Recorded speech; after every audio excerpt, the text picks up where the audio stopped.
ഹരേ കൃഷ്ണ. എല്ലാ ഭക്തജനങ്ങൾക്കും സ്വാഗതം. വിനീതമായ നമസ്കാരം. ക്ഷമിക്കണം, ഇന്ന് കുറച്ച് വൈകിപ്പോയി. ഭക്തരെല്ലാവരും ലൈവിൽ വരുന്നവരെ നമുക്കൊരു കീർത്തനം ചെയ്യാം. ജയ രാധ മാധവ ജയോ കുഞ്ച ബിഹാരി ജയ രാധ മാധവ ജയോ കുഞ്ച ബിഹാരി ജയ ഗോപി ജനവല്ലഭ ജയോ ഗിരിവരധാരി ജയോ ഗിരിവരധാരി യശോദാനന്ദന ജയോ ഭജ ജന രഞ്ജന ജയോ യശോദാനന്ദന ജയോ ഭജ ജന രഞ്ജന ജയോ യമുനാ തീരവനചാരി ജയോ കുഞ്ച ബിഹാരി ജയോ യമുനാ തീരവനചാരി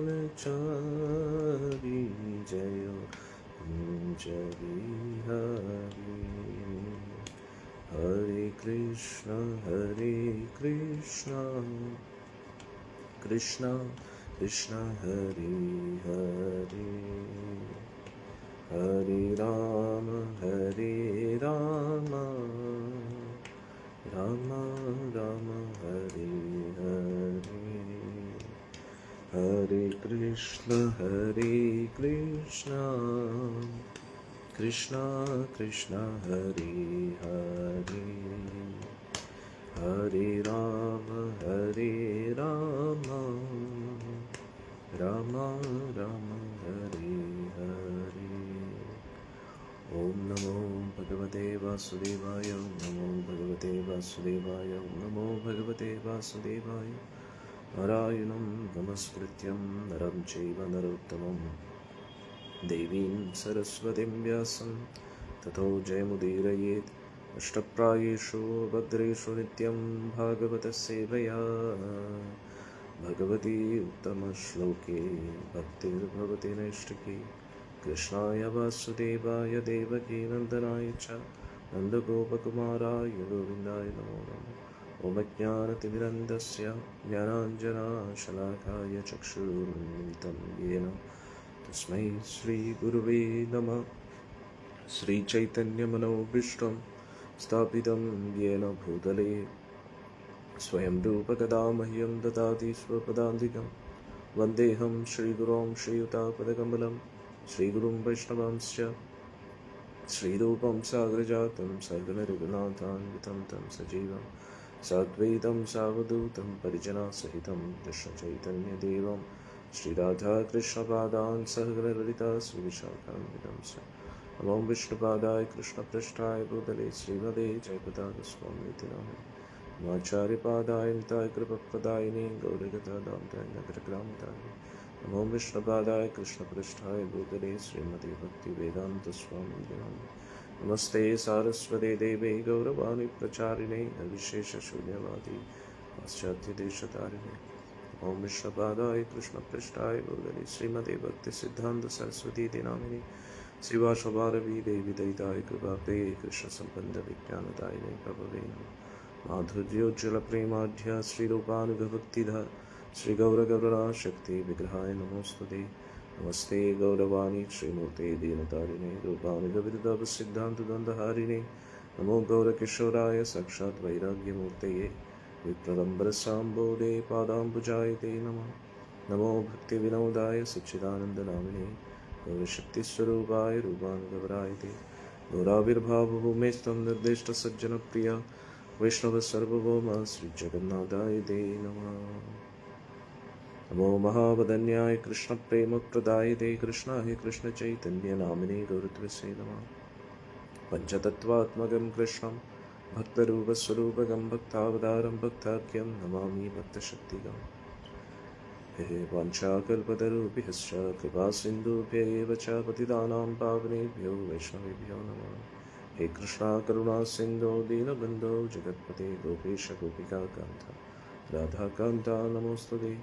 जयदां सुहृदौ पङ्गोर्ममोन्दमदीर्घदिमत्सर्वस्वपादां रुजो राधामदरमोहनो दिव्यत्वृन्दारण्यकल्पद्रुमदा श्रीमद्रत्नागारसिंहासनस्थो श्रीमद्राधा श्रीलगोविन्ददेवो कृष्णाभ्यसेव्यमानस्मः।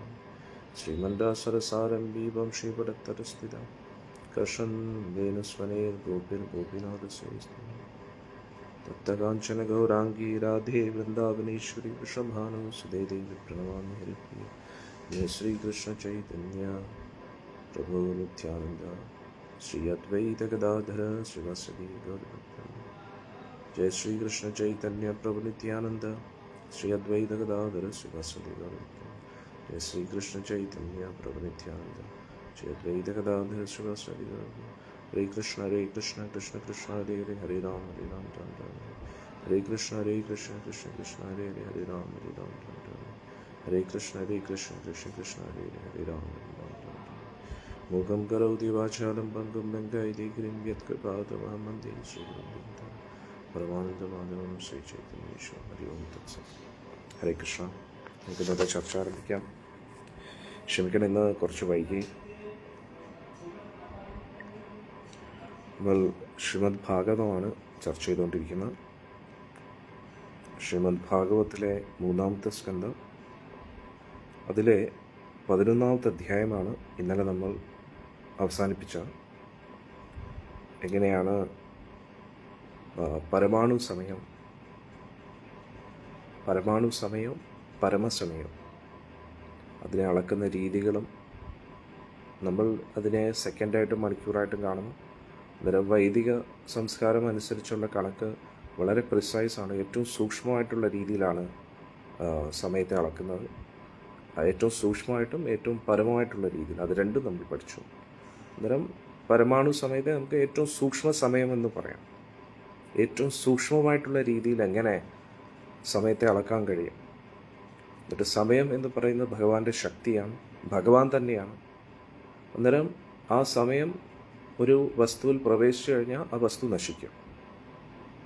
അത് ഏറ്റവും ചെറിയ രീതിയിൽ, ഏറ്റവും സൂക്ഷ്മ രീതിയിൽ, ആറ്റോമിക് ലെവൽ മുതൽ, അതായത് മോഡേൺ രീതിയിൽ പറഞ്ഞാൽ മൈക്രോസ്കോപ്പിക് മുതൽ മാക്രോസ്കോപ്പിക് വരെ.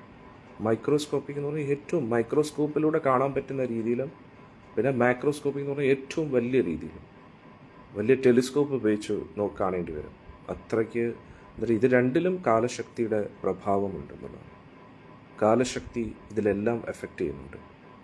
പക്ഷെ എഫക്റ്റ് ചെയ്യുന്നത് ഏറ്റവും സൂക്ഷ്മ രീതിയിലാണ്, ആറ്റോമിക് ലെവലിലാണ് സമയം പ്രവർത്തിക്കുന്നത്.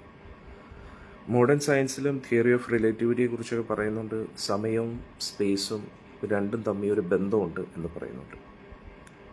ഒരു സ്ഥലത്ത് ഒരു സമയം ക്രിയേറ്റ് ചെയ്യുന്ന ഇമ്പാക്റ്റ്, വേറൊരു സ്ഥലത്ത് സമയം ക്രിയേറ്റ് ചെയ്യുന്ന ഇമ്പാക്റ്റ് രണ്ടും തമ്മിൽ വ്യത്യാസമുണ്ടെന്ന്. അന്നേരം ഇപ്പം നമ്മൾ ഭൂമണ്ഡലത്തിൽ നോക്കുകയാണെങ്കിൽ സമയം വേറെയാണ്. നമ്മൾ മുകളിലോട്ടുള്ള ലോകങ്ങളിൽ പോയ സമയം വേറെയാണ്. ഇനി നമ്മുടെ ഭൂമിക്കകത്ത് തന്നെ നോക്കുകയാണെങ്കിൽ ജപ്പാനിലുള്ള ടൈമല്ല ഇവിടെ. ഓരോ സമയം അത് സൂര്യൻ്റെ പ്രവർത്തനം അനുസരിച്ചാണ് നമ്മൾ അതിനെ കണക്കാക്കുന്നത്. പക്ഷേ സൂര്യൻ പ്രവർത്തിക്കുന്നത് ഈ കാലശക്തിയുടെ അധീനതയിലാണ് എന്നാണ് നമ്മൾ മനസ്സിലാക്കുന്നത്. സൂര്യൻ സാക്ഷാൽ ഇപ്രാവശ്യം സൂര്യദേവനായിട്ടിരിക്കുന്ന സാക്ഷാൽ ശ്രീമദ് നാരായണൻ തന്നെയാണ്. പക്ഷെ എന്നാലും ആ സ്ഥാനത്തിൻ്റെ ഇത് വെച്ച് നോക്കുമ്പോൾ ഒരു ദേവനായിട്ടാണ് ഭഗവാൻ പ്രവർത്തിക്കുന്നത്.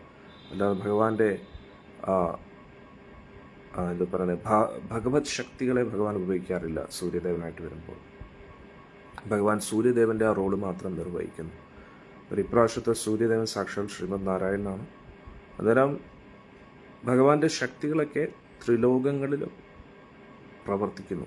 ഈശ്വരനിൽ വിശ്വസിച്ചാലും ഇല്ലെങ്കിലും സമയം എന്ന് പറയുന്ന ഒരു ശക്തി ഈ പ്രപഞ്ചത്തിലുള്ള എല്ലാ വസ്തുവകളെയും നശിപ്പിക്കുന്നു. ജഡമായിട്ടുള്ള ജഡവസ്തുക്കളെ എല്ലാത്തിനെയും നശിപ്പിക്കും. ആത്മീയ വസ്തു, അതിൽ സമയം പ്രവർത്തിക്കാറില്ല. ആത്മാവിൽ സമയം ബാധകമല്ല.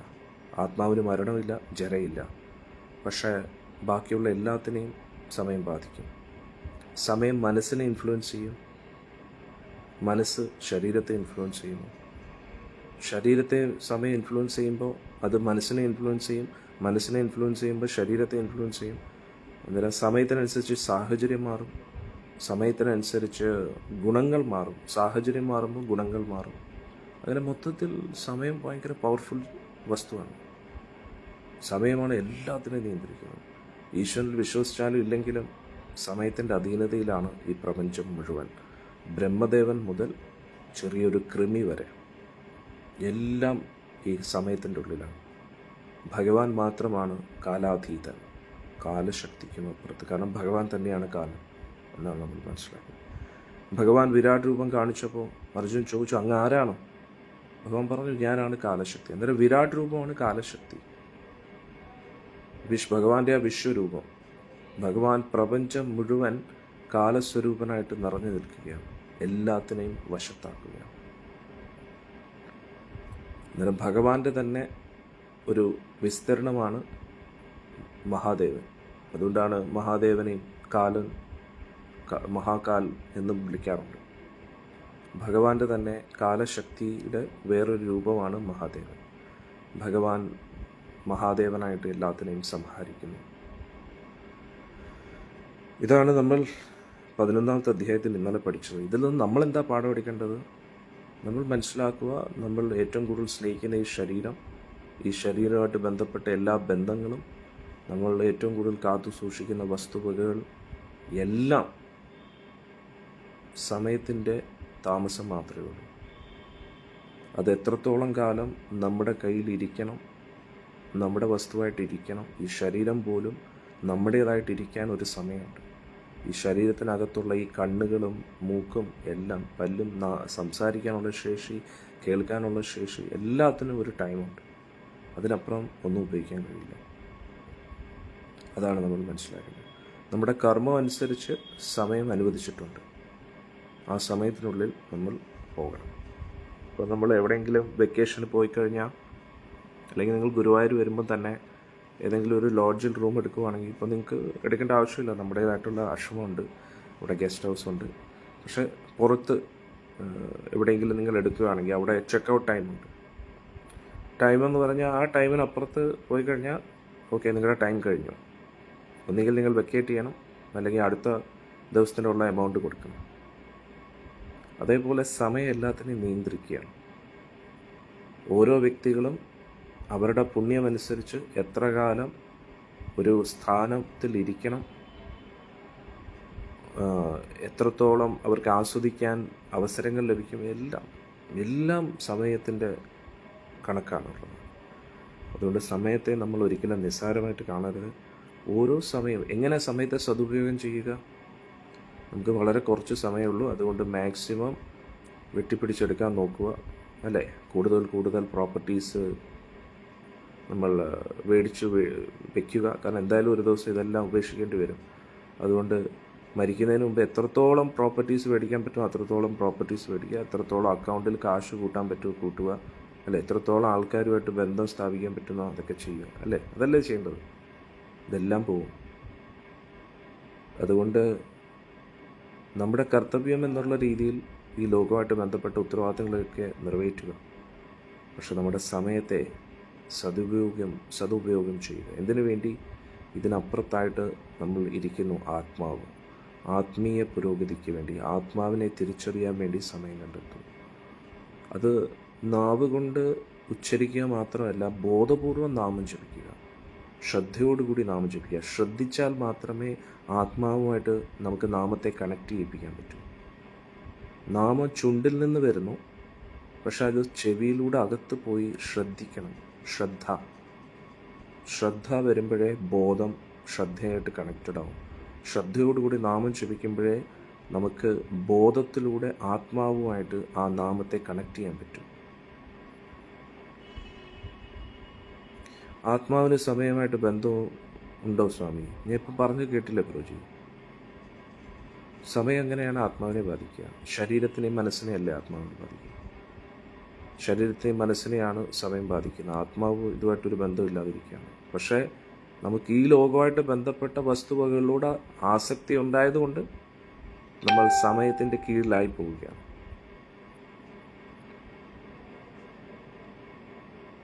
ഇപ്പോൾ ഉദാഹരണത്തിന് ഒരാളൊരു വണ്ടിയിൽ ട്രാവൽ ചെയ്യുന്നു, വണ്ടി തകരാറിലാവുന്നു. അന്നേരം ആ വണ്ടിയും കെട്ടിപ്പിടിച്ചുകൊണ്ട് അവിടെ ഇരിക്കുകയാണ്. അന്നേരം യാത്രക്കാർ പറഞ്ഞ് നമുക്ക് ആ വണ്ടി ഉപേക്ഷിക്കാം, നമുക്ക് മുന്നോട്ട് പോകാം, അടുത്ത വണ്ടി വരുന്നു, അല്ലെങ്കിൽ നേരെ മുന്നോട്ട് പോവുക. നമ്മൾ കേൾക്കാതെ ആ വണ്ടിയെ തന്നെ കെട്ടിപ്പിടിച്ചുകൊണ്ട് അല്ല എനിക്ക് ഈ വണ്ടിയിൽ തന്നെ പോകണമെന്ന് പറഞ്ഞാൽ നമ്മൾ ബദ്ധാവസ്ഥയിലായി.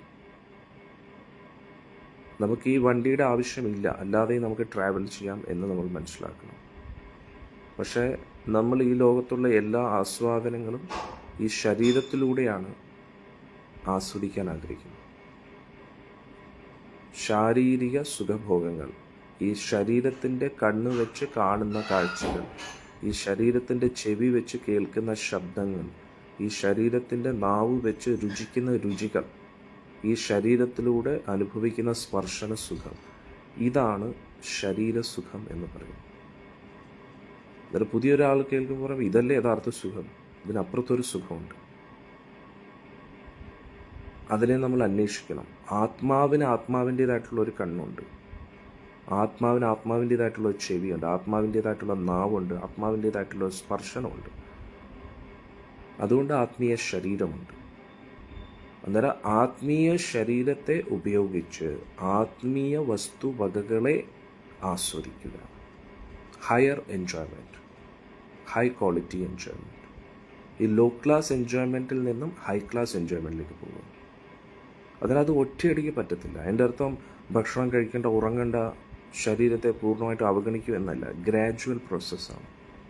കുറഞ്ഞ പക്ഷം ശരീരം കൊണ്ട് ചെയ്യാൻ പാടില്ല എന്ന് പറയുന്ന കാര്യങ്ങൾ ചെയ്യരുത്. എന്താണ് ചെയ്യാൻ പാടില്ല എന്ന് പറയുന്നത്?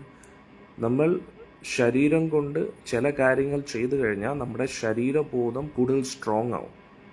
മത്സ്യമാംസാദികൾ കഴിക്കുമ്പോൾ, ലഹരി പദാർത്ഥങ്ങൾ ഉപയോഗിക്കുമ്പോൾ, അവിഹിത ബന്ധങ്ങൾ പുലർത്തുമ്പോൾ നമുക്ക് ശരീരത്തിനോടുള്ള ആസക്തി വർദ്ധിക്കും. അതുകൊണ്ട് ആത്മീയ അവബോധത്തിലെത്താൻ ബുദ്ധിമുട്ടായിരിക്കും. അതുകൊണ്ടാണ് ഈ പന്ന സാധനങ്ങളൊന്നും വേണ്ട എന്ന് പറയുന്നത്. നിങ്ങൾക്ക് ലൈംഗിക ബന്ധത്തിന് താല്പര്യമാണെങ്കിൽ വിവാഹം കഴിക്കുക. ലൈംഗിക ബന്ധത്തിൽ അവിഹിതമായിട്ട് ഏർപ്പെടരുത്. ഇനി വിവാഹം കഴിച്ചാലും സ്വന്തം ഭർത്താവല്ലാതെ അന്യ പുരുഷനെക്കുറിച്ച് ചിന്തിക്കരുത്, ഭാര്യയല്ലാതെ അന്യ സ്ത്രീയെക്കുറിച്ച് ചിന്തിക്കരുത്. വിവാഹം കഴിക്കുന്നതിന് മുമ്പേ അങ്ങനെ ഒരു ബന്ധത്തെക്കുറിച്ച് മനസാവാച കർമ്മണ ഒരു ഉദ്യമനവും പാടില്ല. അങ്ങനെയുള്ള ഒരു പരിശുദ്ധ ജീവിതം. ഭക്ഷണം കഴിക്കാൻ താല്പര്യമുണ്ടോ കഴിച്ചോളൂ, എന്ത് വേണമെങ്കിലും കഴിച്ചോളൂ. അത് ഭഗവാനെ നിവേദിച്ചിട്ട് കഴിക്കൂ. മത്സ്യമാംസാദികൾ കഴിക്കരുത്, ലഹരി പദാർത്ഥങ്ങൾ ഉപയോഗിക്കരുത്, കാശിനോട് ആർത്തി ഉണ്ടാവുന്ന രീതിയിൽ റമ്മി ഗിമ്മി അങ്ങനെയുള്ള ഗെയിംസ് ഒന്നും കളിക്കരുത്. കാശ് വെച്ച് പന്തയം വെച്ചിട്ടുള്ള കളികൾ അത് ചൂതുകളിയാണ്.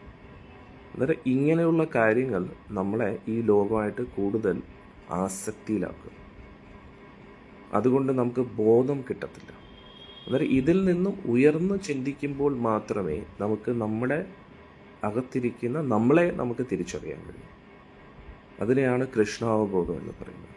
എന്നിട്ട് നമ്മൾ നമ്മളെ തിരിച്ചറിഞ്ഞിട്ട് നമ്മുടെ സോഴ്സായ ഭഗവാൻ ശ്രീകൃഷ്ണ ഭഗവാനുമായിട്ട് നമ്മൾ കണക്ട് ആവും. ആദ്യം നമ്മുടെ ബോധം ഉപയോഗിച്ച് നമ്മളെ മനസ്സിലാക്കുക, നമ്മൾ ഈ ശരീരമല്ല എന്ന് മനസ്സിലാക്കുക, ശാരീരിക ആസക്തികളെ കുറയ്ക്കുക. എത്രത്തോളം കുറയ്ക്കുന്നു അത്രത്തോളം കുറയ്ക്കുക. ജീവിതത്തിൻ്റെ ലക്ഷ്യം ആസ്വാദനമാണെന്ന് ചിന്തിക്കരുത്. ആദ്യം 4 യവനങ്ങൾ പാലിക്കുക, എന്നിട്ട് അതിൻ്റെ ഹയർ വെർഷനിലേക്ക് പോവുക. എന്തുവാണ്? രുചികൾക്ക് വേണ്ടി മാത്രം ജീവിക്കരുത്. എന്താണോ എളുപ്പത്തിൽ ഭഗവാന്റെ കാരുണ്യത്താൽ ലഭിക്കുന്നത് അത് സന്തോഷത്തോടുകൂടി സ്വീകരിക്കുക. കൂടുതൽ നമ്മൾ ഉപദേശാമൃതം എല്ലാവരും ഭക്തരും വായിക്കുന്നുണ്ടോ? എല്ലാവരും വായിക്കുന്നുണ്ടോ എല്ലാ ദിവസവും ഉപദേശാമൃതം? എത്ര പേര് വായിക്കുന്നുണ്ട്? അത്യാഹാര പ്രയാസശ്ച പ്രജൽപോ നിയമാഗ്രച. നമ്മൾ പഠിച്ചില്ലേ? അമിതമായിട്ട് ആഹാരം കഴിക്കുന്നത്, അത്യാഹാര പ്രയാസശ്ച, സ്വന്തം ആസ്വാദനത്തിന് വേണ്ടി അമിതമായിട്ട് പരിശ്രമിക്കുന്നു. പ്രജൽപ, ആവശ്യമില്ലാത്ത ബ്ലബ്ലബ്ലാ എന്നുള്ള സംസാരം. നിയമം പാലിക്കാൻ വേണ്ടി മാത്രം പാലിക്കുന്നു. എന്താണ്? കിണ്ടിക്ക് വടക്കോട്ടായിരിക്കണം, ഇത് വടക്കോട്ടായിരിക്കണം, ഇതായിരിക്കണം, ഇതിങ്ങനെ ആയിരിക്കും, അങ്ങനെ ആയിരിക്കും, വിളക്ക് കറക്റ്റായിട്ട് ഇത്രയും തിരി തന്നെ വേണം. ഇത് ആർക്ക് വേണ്ടി കത്തിക്കുന്നു എന്ന് ചിന്തിക്കുന്നില്ല. ആർക്ക് വേണ്ടിയാണ് ഇത് കത്തിക്കുന്നതെന്ന് ചിന്തിക്കത്തില്ല. വിളക്ക് ഇത്രയും തിരിയായിരിക്കണം. ഭഗവാന്റെ കയ്യിൽ ഓടക്കുള്ളിൽ ഈ ആംഗിളിൽ ഇരിക്കണം. ഭഗവാൻ നോക്കുന്നത് ഇങ്ങോട്ടായിരിക്കണം, അങ്ങോട്ടായിരിക്കണം. ദിശ, സമയം, ഇതെല്ലാം നമ്മൾ വളരെ ശ്രദ്ധ പുലർത്തും. പക്ഷേ എന്തിനു വേണ്ടിയാണ് നിയമാഗ്രഹിച്ച അമിതമായിട്ട് ആചാര അനുഷ്ഠാനങ്ങളിൽ ഫോക്കസ് ചെയ്യുന്നു.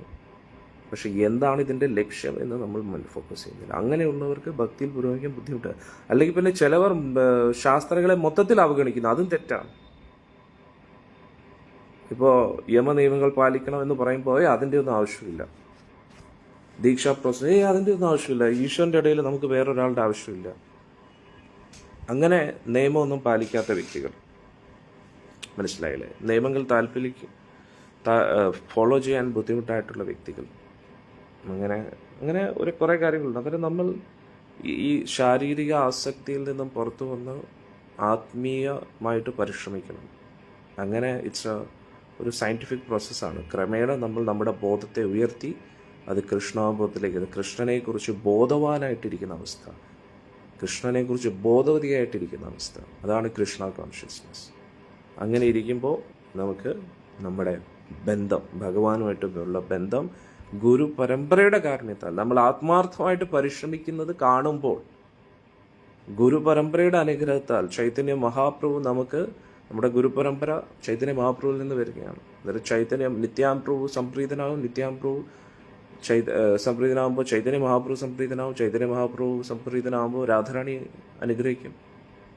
നമ്മുടെ ഗുരു പരമ്പരയിലൂടെ, ഗുരു മഹാരാജിലൂടെയും പ്രഭുപാദ്ജിയിലൂടെയും ശ്രീ ഭക്തി സിദ്ധാന്ത സരസ്വതി ഠാക്കൂറിലൂടെയും അങ്ങനെ 6 ഗോസ്വാമിമാരിലൂടെയും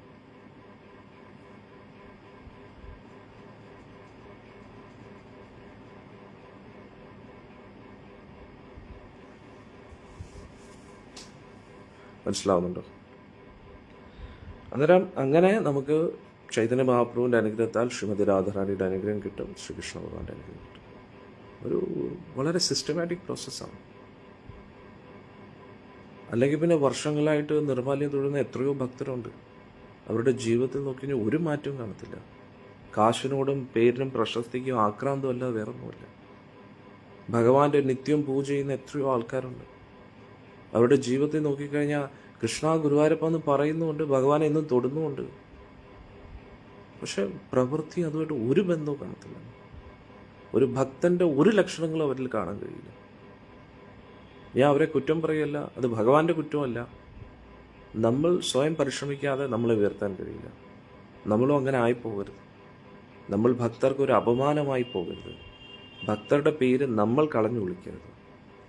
നമ്മുടെ പ്രവൃത്തി അനുസരിച്ചാണ്, നമ്മുടെ പെരുമാറ്റം അനുസരിച്ചാണ് മറ്റുള്ളവർക്ക് ഭക്തിയിൽ വരാൻ തോന്നുന്നതും അല്ലെങ്കിൽ ഭക്തിയിലുള്ള താല്പര്യം കൂടെ കുറയുന്നു. അതുകൊണ്ട് നമ്മൾ ഭക്തരെങ്കിലും ആത്മാർത്ഥമായിട്ട് പരിശ്രമിക്കണം. മറ്റുള്ളവരെ ബോധ്യപ്പെടുത്താൻ വേണ്ടി ആകരുത് ഭക്തി, അത് വേറെ കാര്യം. നമ്മൾ ഉള്ളിൻ്റെ ഉള്ളിൽ നിന്ന് യഥാർത്ഥ ഭക്തരാകും. നമ്മുടെ പെരുമാറ്റം അതേപോലെ ആയിരിക്കണം. മറ്റുള്ളവർക്ക് ബോധ്യപ്പെട്ടാലും ഇല്ലെങ്കിലും നമ്മൾ ഭക്തിയിൽ ഉറച്ചു നിൽക്കുക. അത് നമുക്ക് വേണ്ടിയാണെന്ന് നമുക്ക് മനസ്സിലായിരിക്കണം. നമ്മൾ സീരിയസ് ആയിരിക്കുക. എന്നിട്ട് നമ്മൾ മുന്നോട്ട് പോകും. അന്നേരം അപ്പോൾ നമ്മുടെ പെരുമാറ്റത്തിലും സംസാരത്തിലും എല്ലാം അത് വരും. നമ്മൾ ഭക്തിയിൽ സീരിയസ് ആണെങ്കിൽ മറ്റുള്ളവർക്ക് നമ്മുടെ ഭക്തി ഒരു ആകർഷണം തോന്നും. നമ്മൾ ആത്മാർത്ഥമായിട്ട് പരിശ്രമിക്കുന്നുണ്ട്. അതാണ് നമ്മൾ മനസ്സിലാക്കേണ്ടത്. അത് മറ്റുള്ളവരിൽ ഒരു ഇൻഫ്ലുവൻസ് ക്രിയേറ്റ് ചെയ്യും. അന്നേരം അവർക്കും ഒരു പ്രചോദനം. അത് അവരോട് ചെയ്യുന്ന ഏറ്റവും വലിയ കാരണമാണ്. അല്ലെങ്കിൽ നമ്മുടെ ഭക്തി പ്രോപ്പർ അല്ലെങ്കിൽ നമ്മൾ മറ്റുള്ളവരെയും കൂടെ ദ്രോഹിക്കുകയാണ്. അവർക്ക് ഭക്തിയിലുള്ള വിശ്വാസം കൊണ്ട് നഷ്ടപ്പെടുകയാണ്. നമ്മളും കുഴിയിൽ, അവരും കുഴിയിൽ. അതിൽ കാര്യമില്ലല്ലോ. അതുകൊണ്ട് നമ്മൾ നല്ല ഭക്തരായിട്ട് ജീവിക്കാൻ പഠിക്കുക. എന്നിട്ട് ആത്മാർത്ഥമായിട്ട് ഭഗവാന്റെ ആധ്യാത്മിക ലോകത്തിലേക്ക് എത്താൻ ശ്രമിക്കുക. ആസക്തികളെ വിടുക. ക്രമേണ നമ്മുടെ ജീവിതം കൂടുതൽ ഭഗവാന്റെ സേവനത്തിന് വേണ്ടി ഏർപ്പെടുത്താൻ ശ്രമിക്കുക. അതിനുവേണ്ടി സിസ്റ്റമാറ്റിക്കായിട്ട് പ്ലാൻ ചെയ്യുക. അത് നമുക്കൊരു ഉയർന്ന ലക്ഷ്യമുണ്ട്. അല്ലാതെ മറ്റുള്ളവർ തിന്നും കുടിച്ച് ഉറങ്ങുന്ന പോലെയല്ല നമ്മുടെ ജീവിതം. ഒരു മൃഗീയ ജീവിതമല്ല നമ്മൾ ആഗ്രഹിക്കുന്നത്. മൃഗങ്ങളും തിന്നുന്നു, കുടിക്കുന്നു, ഉറങ്ങുന്നു, ലൈംഗിക ബന്ധത്തിലേർപ്പെടുന്നു, കുറേ കുട്ടികളെ ഉണ്ടാക്കുന്നു. ഇതിലെന്താണ് ഇരിക്കുന്നത്? മൃഗങ്ങളെ പോലെ കുറേ കുട്ടികൾ വന്നിട്ട് എന്താണ് കാര്യം? അതിലൊന്നും ഒരു കാര്യമില്ല. ഉയർന്ന ലക്ഷ്യം, ആത്മീയ അവബോധം, ആത്മീയ പുരോഗതി. നമ്മൾ നന്നാവുക, നമ്മുടെ കുടുംബത്തെ നല്ല മാർഗത്തിൽ കൊണ്ടുപോകാൻ, നമ്മുടെ കുട്ടികളെയും ഭക്തിയുടെ മാർഗത്തിൽ കൊണ്ടുപോയി അവരുടെ കരിയറിനോടൊപ്പം, പഠിത്തത്തിനോടൊപ്പം, ജോലിയോടൊപ്പം ഭക്തിയിൽ എങ്ങനെ മുന്നേറാം. വളരെ സിമ്പിളല്ലേ? 24 മണിക്കൂറിൽ കുറച്ച് സമയം ഭഗവാന് വേണ്ടി കൊടുക്കാൻ പറ്റത്തില്ലേ? ഒരു മണിക്കൂർ നാമം ജപിക്കാൻ നമ്മളെ കൊണ്ട് പറ്റത്തില്ലേ? പറ്റണം. ഇത് നമ്മുടെ ഒരു സിസ്റ്റമാണ്. മറ്റേത് മതങ്ങളിൽ നോക്കിയാലും അവർ നിസ്കരിക്കാൻ പോകുന്നുണ്ട്, എല്ലാ ദിവസവും പ്രാർത്ഥനയുണ്ട്, ബൈബിൾ വായിക്കുന്നുണ്ട്, ഖുറാൻ വായിക്കുന്നുണ്ട്, പള്ളിയിൽ പോകുന്നുണ്ട്. നമ്മൾ അമ്പലത്തിൽ പോയി കഴിഞ്ഞാൽ അവിടെ രസീത് മാത്രം അടിച്ചു, വഴിപാടിൻ്റെ രസീത്. ഇതാണ് കുട്ടികൾ കാണുന്നത്. എന്നിട്ട് പേരിന് വേണ്ടി ഒന്ന് തൊഴുക, എന്നിട്ടൊരു കുറി ഇടുക, 1 കിലോമീറ്റർ നീളമുള്ള ഒരു കുറി, അത്രയേ ഉള്ളൂ. പായസം അടിക്കുക, ഇതൊന്നും അല്ല ആചാരം. ഇത് നമ്മുടെ ആചാരത്തിൻ്റെ ഭാഗമാണ്. പക്ഷേ ഇതൊക്കെ എന്തിനു വേണ്ടിയാണ്? അകത്തിരിക്കുന്ന വിഗ്രഹം ആരാണ്? പിന്നെ പൂരം കാണാൻ പോവുക. പൂരത്തിൽ എന്താണ് ഇരിക്കുന്നത്? സത്യം ഞാൻ അറിയാത്തതുകൊണ്ട് ചോദിക്കുക. ഭഗവാന്റെ സന്തോഷത്തിന് വേണ്ടി എല്ലാ ആചാരാനുഷ്ഠാനങ്ങളും കൊള്ളാം. കൊട്ടിൻ്റെ ആ താളം കേൾക്കാൻ വേണ്ടി മാത്രമാണ് എല്ലാവരും പോകുന്നത്. അല്ല, ഇത് ആർക്ക് വേണ്ടിയാണ് ഇവിടെ കൊട്ടുന്നതെന്നൊന്നും ചിന്തിക്കുന്നില്ല. ആ കൊട്ട് കേൾക്കാൻ വേണ്ടി മാത്രം പോയിട്ട് കുറേ നേരം ആചാരങ്ങളെ ലംഘിക്കുന്ന രീതിയിലുള്ള കൊട്ടുകളും ഒരു ബന്ധമില്ലാത്ത രീതിയിൽ ആൾക്കാരുടെ മനസ്സിനെ ഇഷ്ടപ്പെടുത്തുന്ന രീതിയിലുള്ള കൊട്ടുകളും കുറേ നേരം കൊട്ടിക്കൊണ്ടിരിക്കുകയാണ്. ആ കൊട്ടുന്നതിനോടൊപ്പം നാമം കൂടി ചോദിച്ചാൽ എത്ര നന്നായിരിക്കും. ഈ കൊട്ടുകൊണ്ട് ആർക്കെന്ത് പ്രയോജനം? ഒരു പ്രയോജനമില്ല. പുറകെ പടക്കം പൊട്ടിക്കുക, അതുകൊണ്ട് എന്ത് നേടിയെടുക്കാനാണ്? കാണാൻ നല്ല കാഴ്ച, അകത്ത് മോളിൽ ചെന്നിട്ട് എല്ലാം പൊട്ടിത്തെറിക്കുന്നതായിട്ട്.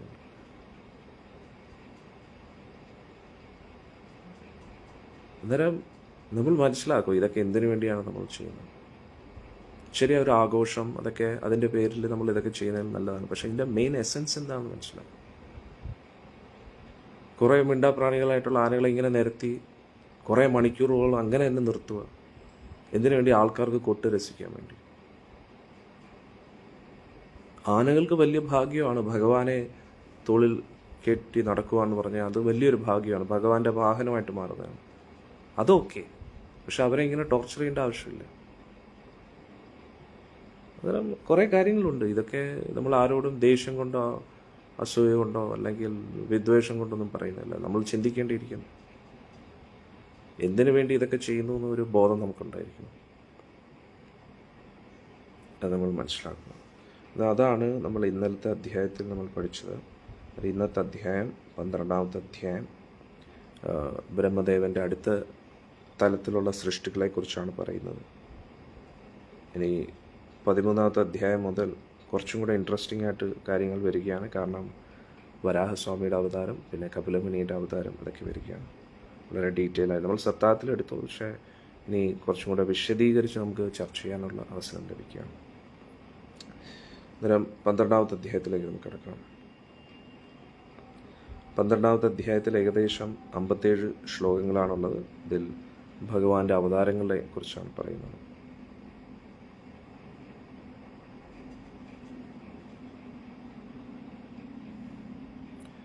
മൈത്രയുവാച ഇതി തേ വർണ്ണിതക്ഷതാ കാലാഖ്യാ പരമാത്മന മഹിമാ വേദഗർഭവത യഥാ സൃക്ഷ്യം നിബോധമേ.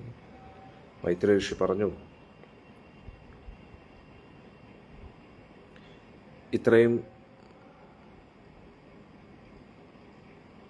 രമേശ് പ്രഭു പറയുന്നു, എൻ്റെ മാറ്റം എൻ്റെ കുടുംബം അംഗീകരിക്കുന്നില്ല, അവർ അവരുടെ ജീവിതവുമായിട്ട് മുന്നോട്ട് പോകണം എന്നാണ് എന്നോട് പറയുന്നത്.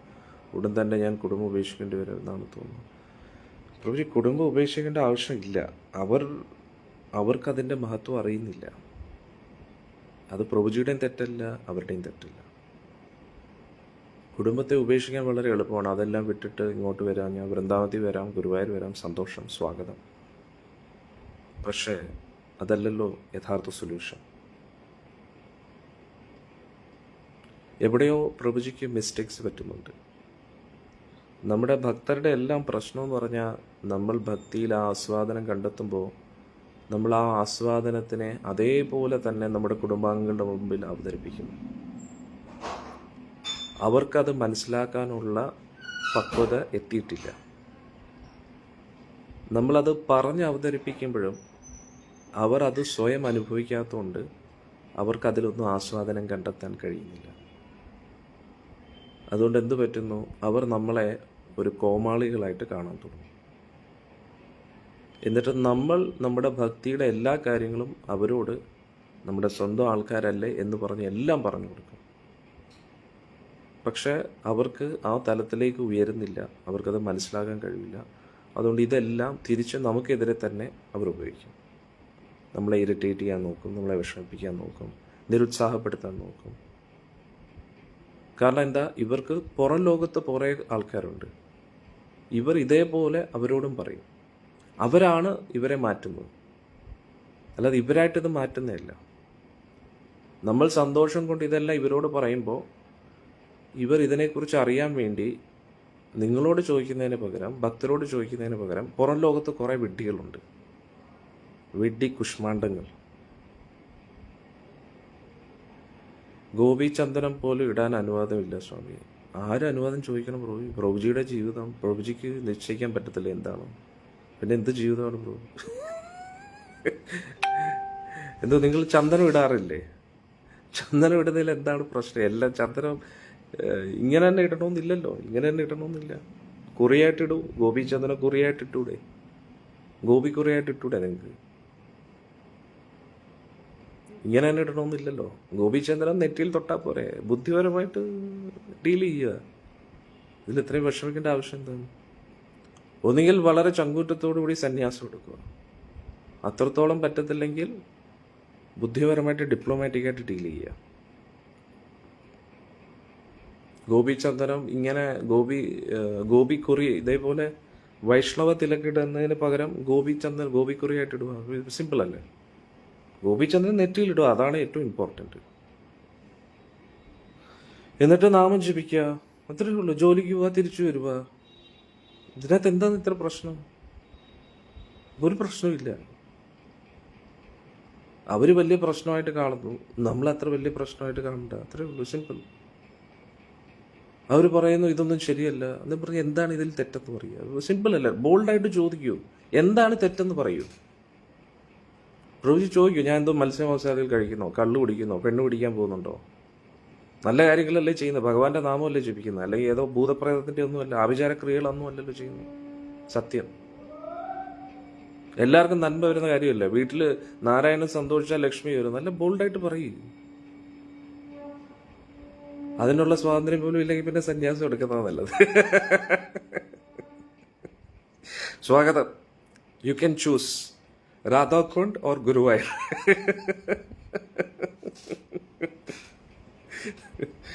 ഹരേ കൃഷ്ണ. സത്സംഗം കഴിഞ്ഞിട്ട് പ്രഭുജി എന്നെ വിളിക്കും, ഞാൻ കുറച്ച് ടിപ്സൊക്കെ പറഞ്ഞുതരാം. എനിക്കറിയാമായിരുന്നു കുറച്ച് നാളായിട്ട് എന്തൊക്കെയോ പുകയുന്നുണ്ടെന്ന് തോന്നുന്നു.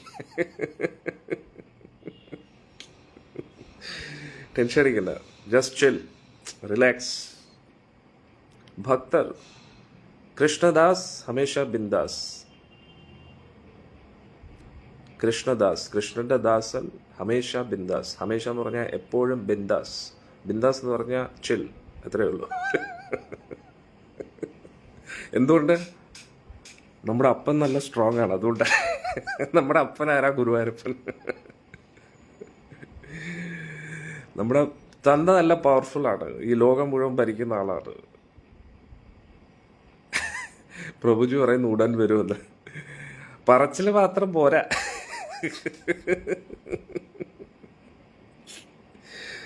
ചിന്താവിഷ്ടയായ ശ്യാമളയുടെ ശ്രീനിവാസനെ പോലെ ആയി പോരുത്. വന്നു കഴിയുമ്പോൾ അയ്യോ എൻ്റെ കുടുംബം എന്ന് പറഞ്ഞ് പോരുത്. നല്ല സ്ട്രോങ് ആയിട്ട് കട്ടയ്ക്ക് നിൽക്കണം, അന്നേരം എല്ലാവരും ശരിയാവും.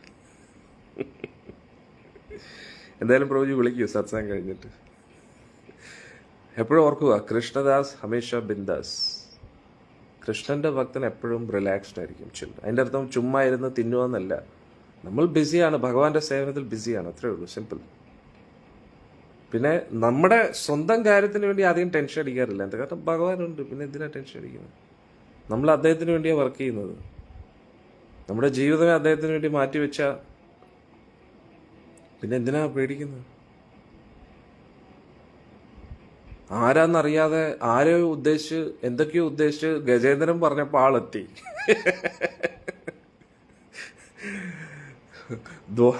ഹസ്തിനപുരിയിൽ ചുറ്റും നിൽക്കുന്ന ഭർത്താക്കന്മാർക്ക് പോലും രക്ഷിക്കാൻ പറ്റാത്തപ്പോ ഭഗവാൻ രക്ഷിക്കുമോ എന്ന് പറഞ്ഞപ്പോഴത്തേക്ക് ദ്വാരകയിൽ നിന്ന് ഭഗവാൻ ഓടി ദ്രൗപദിയെ രക്ഷിച്ചു. വിഷം കൊടുക്കാൻ നോക്കിയ പൂതനെ പോലും ഭഗവാൻ രക്ഷിച്ചു. അങ്ങനെയുള്ള ഭഗവാൻ അദ്ദേഹത്തിന്റെ ദാസന് വേണ്ടി ഒന്നും ചെയ്യത്തില്ല. നമ്മുടെ ഭഗവാൻ ആരാണെന്നാണ് പ്രോജി കരുതിയിരിക്കുന്നത്? ഹിസ് മോസ്റ്റ് പവർഫുൾ പേഴ്സൺ, സർവശക്തൻ, ചരാചരങ്ങളുടെയും നേതാവ്, ആദി പുരുഷനായ ഗുരുവായൂരപ്പനാണ്. പിന്നെ എന്തിന് ഭയം? ആരെ ഭയം? ആരെന്ത് പറഞ്ഞാലും നമുക്ക്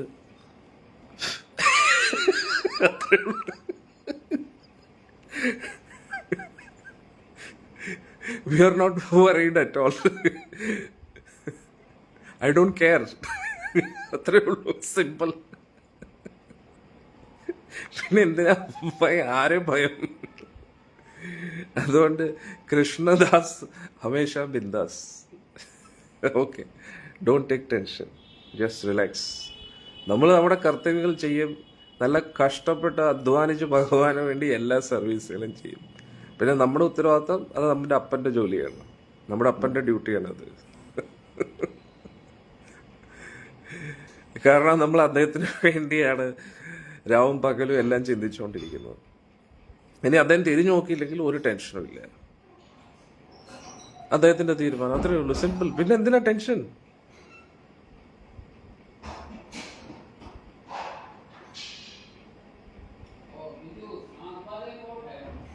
മനസ്സിലായില്ലേ? അതുകൊണ്ട് don't take tension, just relax.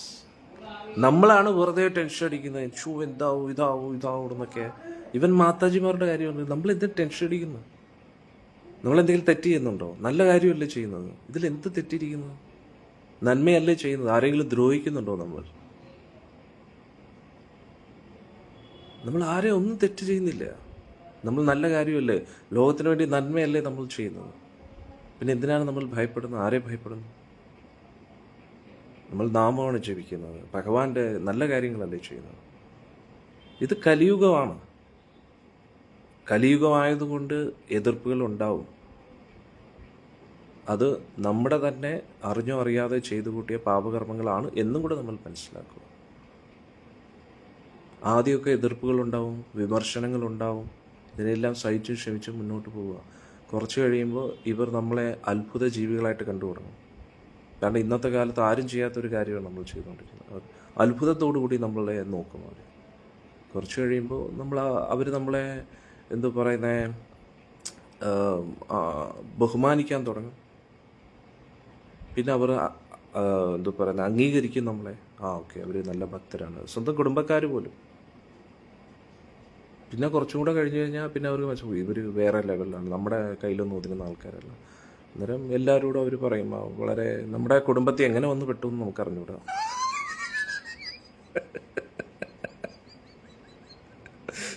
ഈ തറ കുടുംബത്തിൽ ഇങ്ങനെ ഒരു ജന്മം എങ്ങനെ വന്നു എന്ന് എനിക്ക് അറിഞ്ഞൂടാ എന്ന്. സത്യം, വെറുതെ പറയുന്നതല്ല, അനുഭവം കൊണ്ട് പറയും.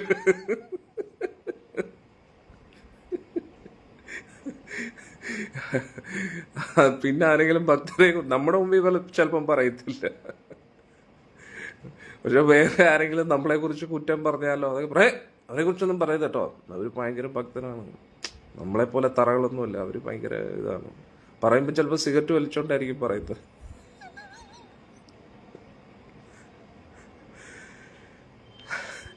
എന്തായാലും ഒരു കാര്യം ഉറപ്പാണ്, നമ്മൾ സമാധി ആയി കഴിയുമ്പോൾ എല്ലാവരും ബഹുമാനിക്കും, കുടുംബക്കാരും ഉൾപ്പെടെ എല്ലാവരും ബഹുമാനിക്കും. ശത്രുക്കൾ വരുന്ന പൂക്കളിടും.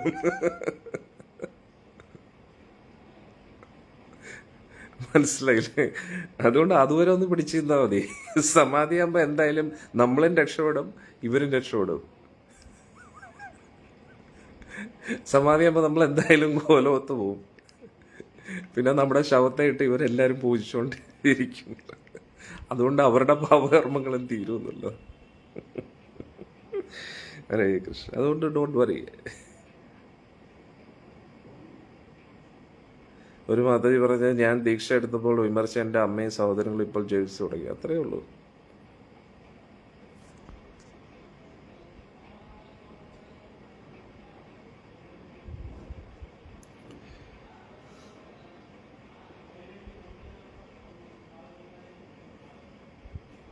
ഓക്കെ. ഹരേ കൃഷ്ണ.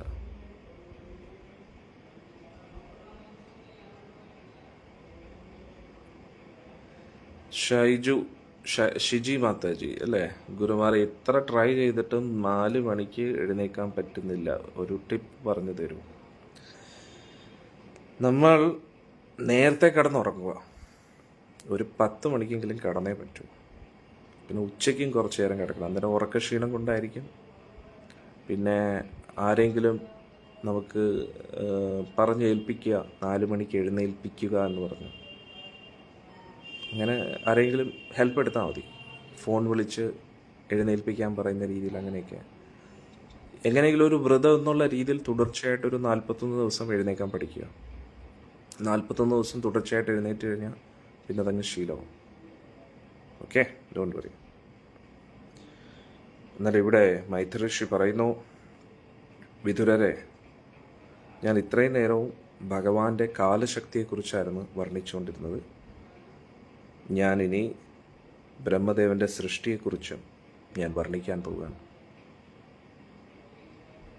2ാമത്തെ ശ്ലോകം. സസർജാഗ്രേ അന്ധതാമിശ്രം അധതാമിശ്രമാധികൃത് മഹാമോഹം ച മോഹം ച തമശ്ചാജ്ഞാനവൃത്തയ. പിന്നെ ഭൗതിക ബോധത്തെ വർദ്ധിപ്പിക്കുന്ന രീതിയിലുള്ള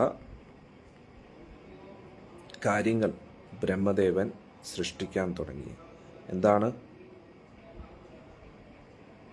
അന്ധതാമിശ്രം, അതായത് മരണം, ഞാൻ മരിച്ചു പോകുമെന്നുള്ളൊരു ചിന്ത. താമിശ്രം, അതായത്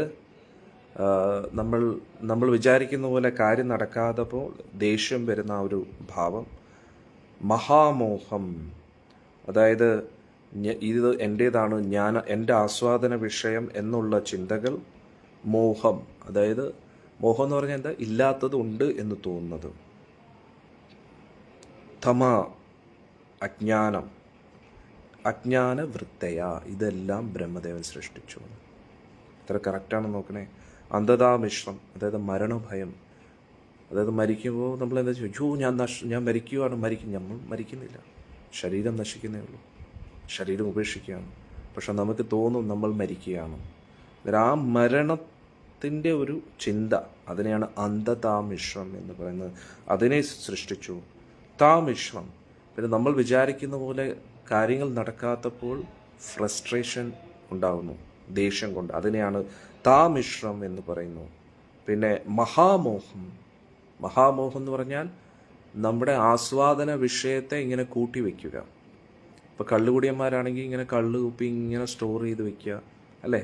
ഇതേപോലെ നമുക്ക് എല്ലാവർക്കും നമ്മുടേതായിട്ടുള്ള ഒരു ആസ്വാദന വിഷയത്തെ സ്റ്റോർ ചെയ്ത് വെക്കുന്ന ഒരു സ്വഭാവമുണ്ട്. അതിനെയാണ് താമിശ്രം, മഹാമോഹം എന്ന് പറയുന്നു. പിന്നെ മോഹം. മോഹം എന്ന് പറഞ്ഞാൽ ഇല്ലാത്തതുണ്ട് എന്ന് തോന്നുന്നു, ഇതിലെന്തോ ഒരു സുഖം ഇരിക്കുന്നു എന്ന് നമുക്ക് തോന്നും. പക്ഷേ ആ സുഖത്തിലേക്ക് നമ്മൾ കടക്കുമ്പോൾ അതിലൊന്നുമില്ല. അതാണ് ഈ ലോകത്തുള്ള എല്ലാ സുഖങ്ങളും. സുഖത്തിലേക്ക് എത്തുന്നതിന് മുമ്പേ മാത്രമേ ഉള്ളൂ. ആ സുഖ വിഷയമായിട്ടുള്ള സമ്പർക്കം ഉണ്ടാകുമ്പോൾ നമുക്ക് സുഖമില്ല. എന്നിട്ട് ആ സുഖ വിഷയമായിട്ടുള്ള സമ്പർക്കം തീരുമ്പോൾ, അയ്യോ എനിക്ക് ആസ്വദിക്കാൻ കഴിഞ്ഞില്ലല്ലോ, എന്നിട്ട് ആ അവസരവും നഷ്ടപ്പെട്ടല്ലോ, ഇനിയും കൂടുതൽ വേണം എന്നൊരു ചിന്ത. ഇപ്പം ഞാൻ പറഞ്ഞത് ശ്രദ്ധിച്ചു കഴിഞ്ഞാൽ എല്ലാവർക്കും മനസ്സിലാവും. യഥാർത്ഥത്തിൽ സുഖമുണ്ട് എന്ന് നമ്മുടെ മനസ്സിൽ സങ്കല്പമാണ് വളരെ ശക്തമായിട്ടുള്ളത്. കമൻസിൽ പറയൂ, എല്ലാവരും കറക്റ്റ് അല്ലേ? അതായത് സുഖത്തിൻ്റെ ആ വിഷയം നമ്മുടെ ജീവിതത്തിൽ വരുന്നതിന് മുമ്പേ നമ്മുടെ മനസ്സിൽ ആ സുഖത്തെക്കുറിച്ചുള്ള സങ്കല്പങ്ങൾ, അതാണ് ഏറ്റവും ശക്തമായിട്ടിരിക്കുന്നത്. അതുകൊണ്ടാണ് നമുക്ക് സുഖമുണ്ട്, അതടുത്ത് വരുമ്പോൾ എനിക്ക് സുഖം കിട്ടും, അതെനിക്ക് കിട്ടുമ്പോൾ സുഖം കിട്ടും. ഇങ്ങനെ ചിന്തിച്ച് അതിനെക്കുറിച്ചുള്ള ഒരു ആകാംക്ഷ നമ്മുടെ ഉള്ളിൽ വർദ്ധിപ്പിക്കും. ഈ അഡ്വർടൈസ്മെൻറ്റിലും അതാണ് ചെയ്യുന്നത്. നമ്മുടെ ഉള്ളിലുള്ള ആകാംക്ഷയെ വർദ്ധിപ്പിക്കുകയാണ് അഡ്വർടൈസ്മെൻറ്റിലൂടെ. എന്നിട്ട് ആ വസ്തു നമ്മൾ നേടിയെടുത്തു കഴിഞ്ഞാൽ അതിൽ പിന്നെ സുഖമില്ല, ആ നിമിഷം സുഖമില്ല. എന്നിട്ട് അത് തീരുകയും ചെയ്തു. അന്നേരം നമുക്ക് നഷ്ടബോധമാണ്. അയ്യോ, ഇതിൽ സുഖമില്ലല്ലോ, എന്താണ് സുഖം കിട്ടാത്തത്? അത് തീർന്നുപോയി, അവസരം നഷ്ടപ്പെട്ടു പോയി. എനിക്ക് വീണ്ടും ഒന്നുകൂടെ ട്രൈ ചെയ്ത് നോക്കണം, അതിൽ സുഖമുണ്ടെന്ന്. അങ്ങനെ വരാൻ വഴിയില്ലല്ലോ, ഒന്നുകൂടെ ട്രൈ ചെയ്ത് നോക്കണമല്ലോ. എന്തായാലും സുഖം കാണും, വീണ്ടും ഒന്നുകൂടെ ട്രൈ ചെയ്ത് നോക്കിയാലോ. ഇതിലാണ് നമ്മൾ പെട്ടുപോയിരിക്കുന്നത്. ആദ്യം മോഹം. എന്താണ് മോഹം? ഇല്ലാത്തതുണ്ടെന്ന് തോന്നും. അങ്ങനെ മോഹത്താൽ മഹാമോഹം വ്യാപിക്കും. ആദ്യം ഇല്ലാത്തത് ഉണ്ടെന്ന് മായദേവി തോന്നിപ്പിക്കും. അന്നേരം ഉണ്ടെന്ന് പറഞ്ഞ് നമ്മൾ വിശ്വസിച്ച് ആ നമ്മുടെ ആസ്വാദന വിഷയത്തെ ഇങ്ങനെ കൂട്ടിക്കൊണ്ടിരിക്കും. കണ്ടില്ലേ ഓരോ സെലിബ്രിറ്റീസൊക്കെ? 1 car, 2 car, 3 car, 4 car, 5 car. ഒരു ഷോറൂം പോലെ വീട്ടിൽ വണ്ടികൾ കാണുന്നില്ല. മോഹം, മഹാമോഹം. ആസ്വാദന വിഷയത്തെ ഇങ്ങനെ കൂട്ടിക്കൊണ്ടിരിക്കുക. കാറുകളുടെ ഒരു ലൈൻ, ബൈക്കിൻ്റെ ഒരു ലൈൻ, ചെരുപ്പുകളുടെ ഒരു ലൈൻ, വസ്ത്രങ്ങളുടെ ഒരു ലൈൻ, വീടുകളുടെ പ്രോപ്പർട്ടീസിൻ്റെ ലിസ്റ്റ് അവിടെ ഇവിടെയൊക്കെ എല്ലായിടത്തും. ഒന്ന് മാറി 10ഉം 16ഉം ഒക്കെ വിവാഹം കഴിക്കുക, അവിഹിത ബന്ധങ്ങൾ പുലർത്തുക, കള്ളു കുടിക്കുക, കണക്കിൽ കൂടുതൽ ഭക്ഷണം കഴിക്കുക, പിന്നെ അതിനെ നേരെയാക്കാൻ വേണ്ടി ജിമ്മിൽ പോയി ഓടുക, വർക്കൗട്ട് ചെയ്യുക, എന്നിട്ട് എല്ലാവരുടെ മുമ്പിൽ ഞെളിഞ്ഞ് കിടക്കുക, അഹങ്കാരം പറഞ്ഞു കിടക്കുക. ഇതാണ്. അന്നേരം മോഹത്തിൽ നിന്നും മഹാമോഹത്തിലേക്ക് പോകും. എന്നിട്ട് ആ മഹാമോഹത്തിന് എന്തെങ്കിലും തടസ്സം വരുമ്പോൾ തമിശ്രം, ഫ്രസ്ട്രേഷൻ, ദേഷ്യം.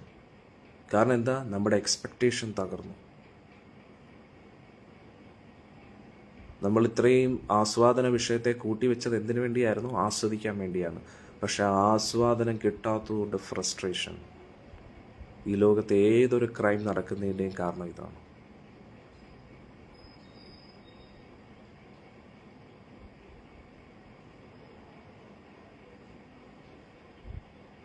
ഒന്നാലോചിച്ചു. പണം, മണ്ണ്, പെണ്ണ്. ഞാൻ ഇവിടെ സ്ത്രീകളെ അപമാനിക്കാൻ വേണ്ടി പറഞ്ഞതല്ല. സ്ത്രീകളെ വിഷയമായിട്ട് കാണുമ്പോൾ അവിടെ എപ്പോഴും ക്രൈം നടക്കും. സ്ത്രീകളെ ദേവി എന്നുള്ള രീതിയിൽ ബഹുമാനിക്കുമ്പോൾ അവിടെ ക്രൈമില്ല.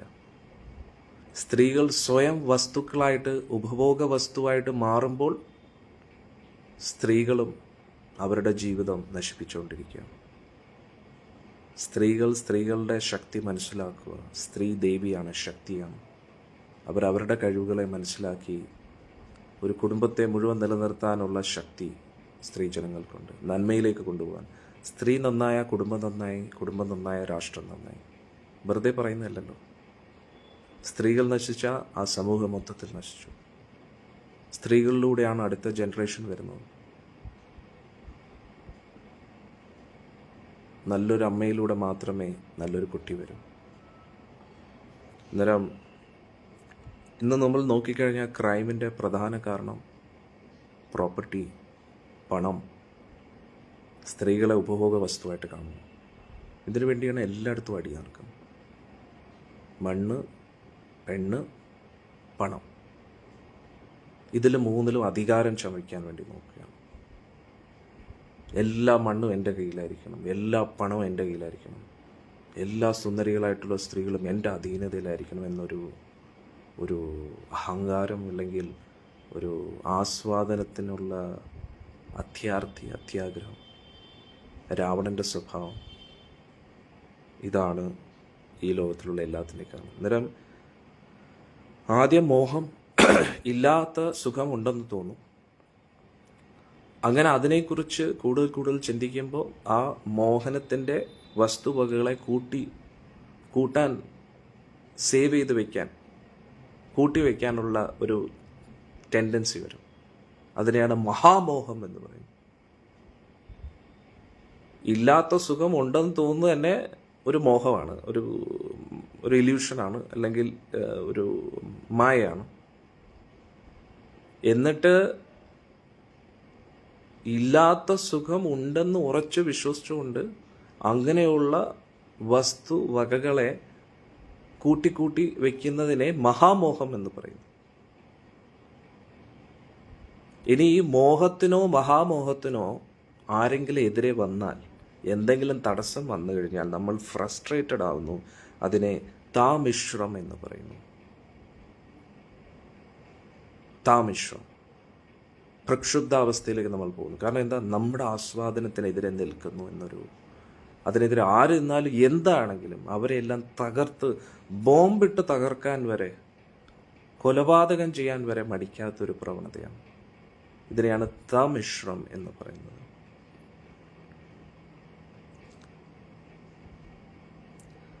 അങ്ങനെ മോഹം, മഹാമോഹം, തമിശ്രം ഇങ്ങനെ ജീവിച്ച് ജീവിച്ച് ജീവിച്ച് അവരുടെ ശരീരബോധം കൂടുന്നത് കൊണ്ട് അവർക്ക് എപ്പോഴും മരണഭയമുണ്ട്. അയ്യോ, എന്നെ ആരെങ്കിലും കൊന്നാലോ, എന്നെ ആരെങ്കിലും കൊല്ലുമോ, എന്നെ ആരെങ്കിലും കൊല്ലുമോ. അതുകൊണ്ട് എപ്പോഴും എന്തായിരിക്കും, ഒരു 10-20 ബോഡി ഗാർഡ്സ് ചുറ്റും കാണുമല്ലോ.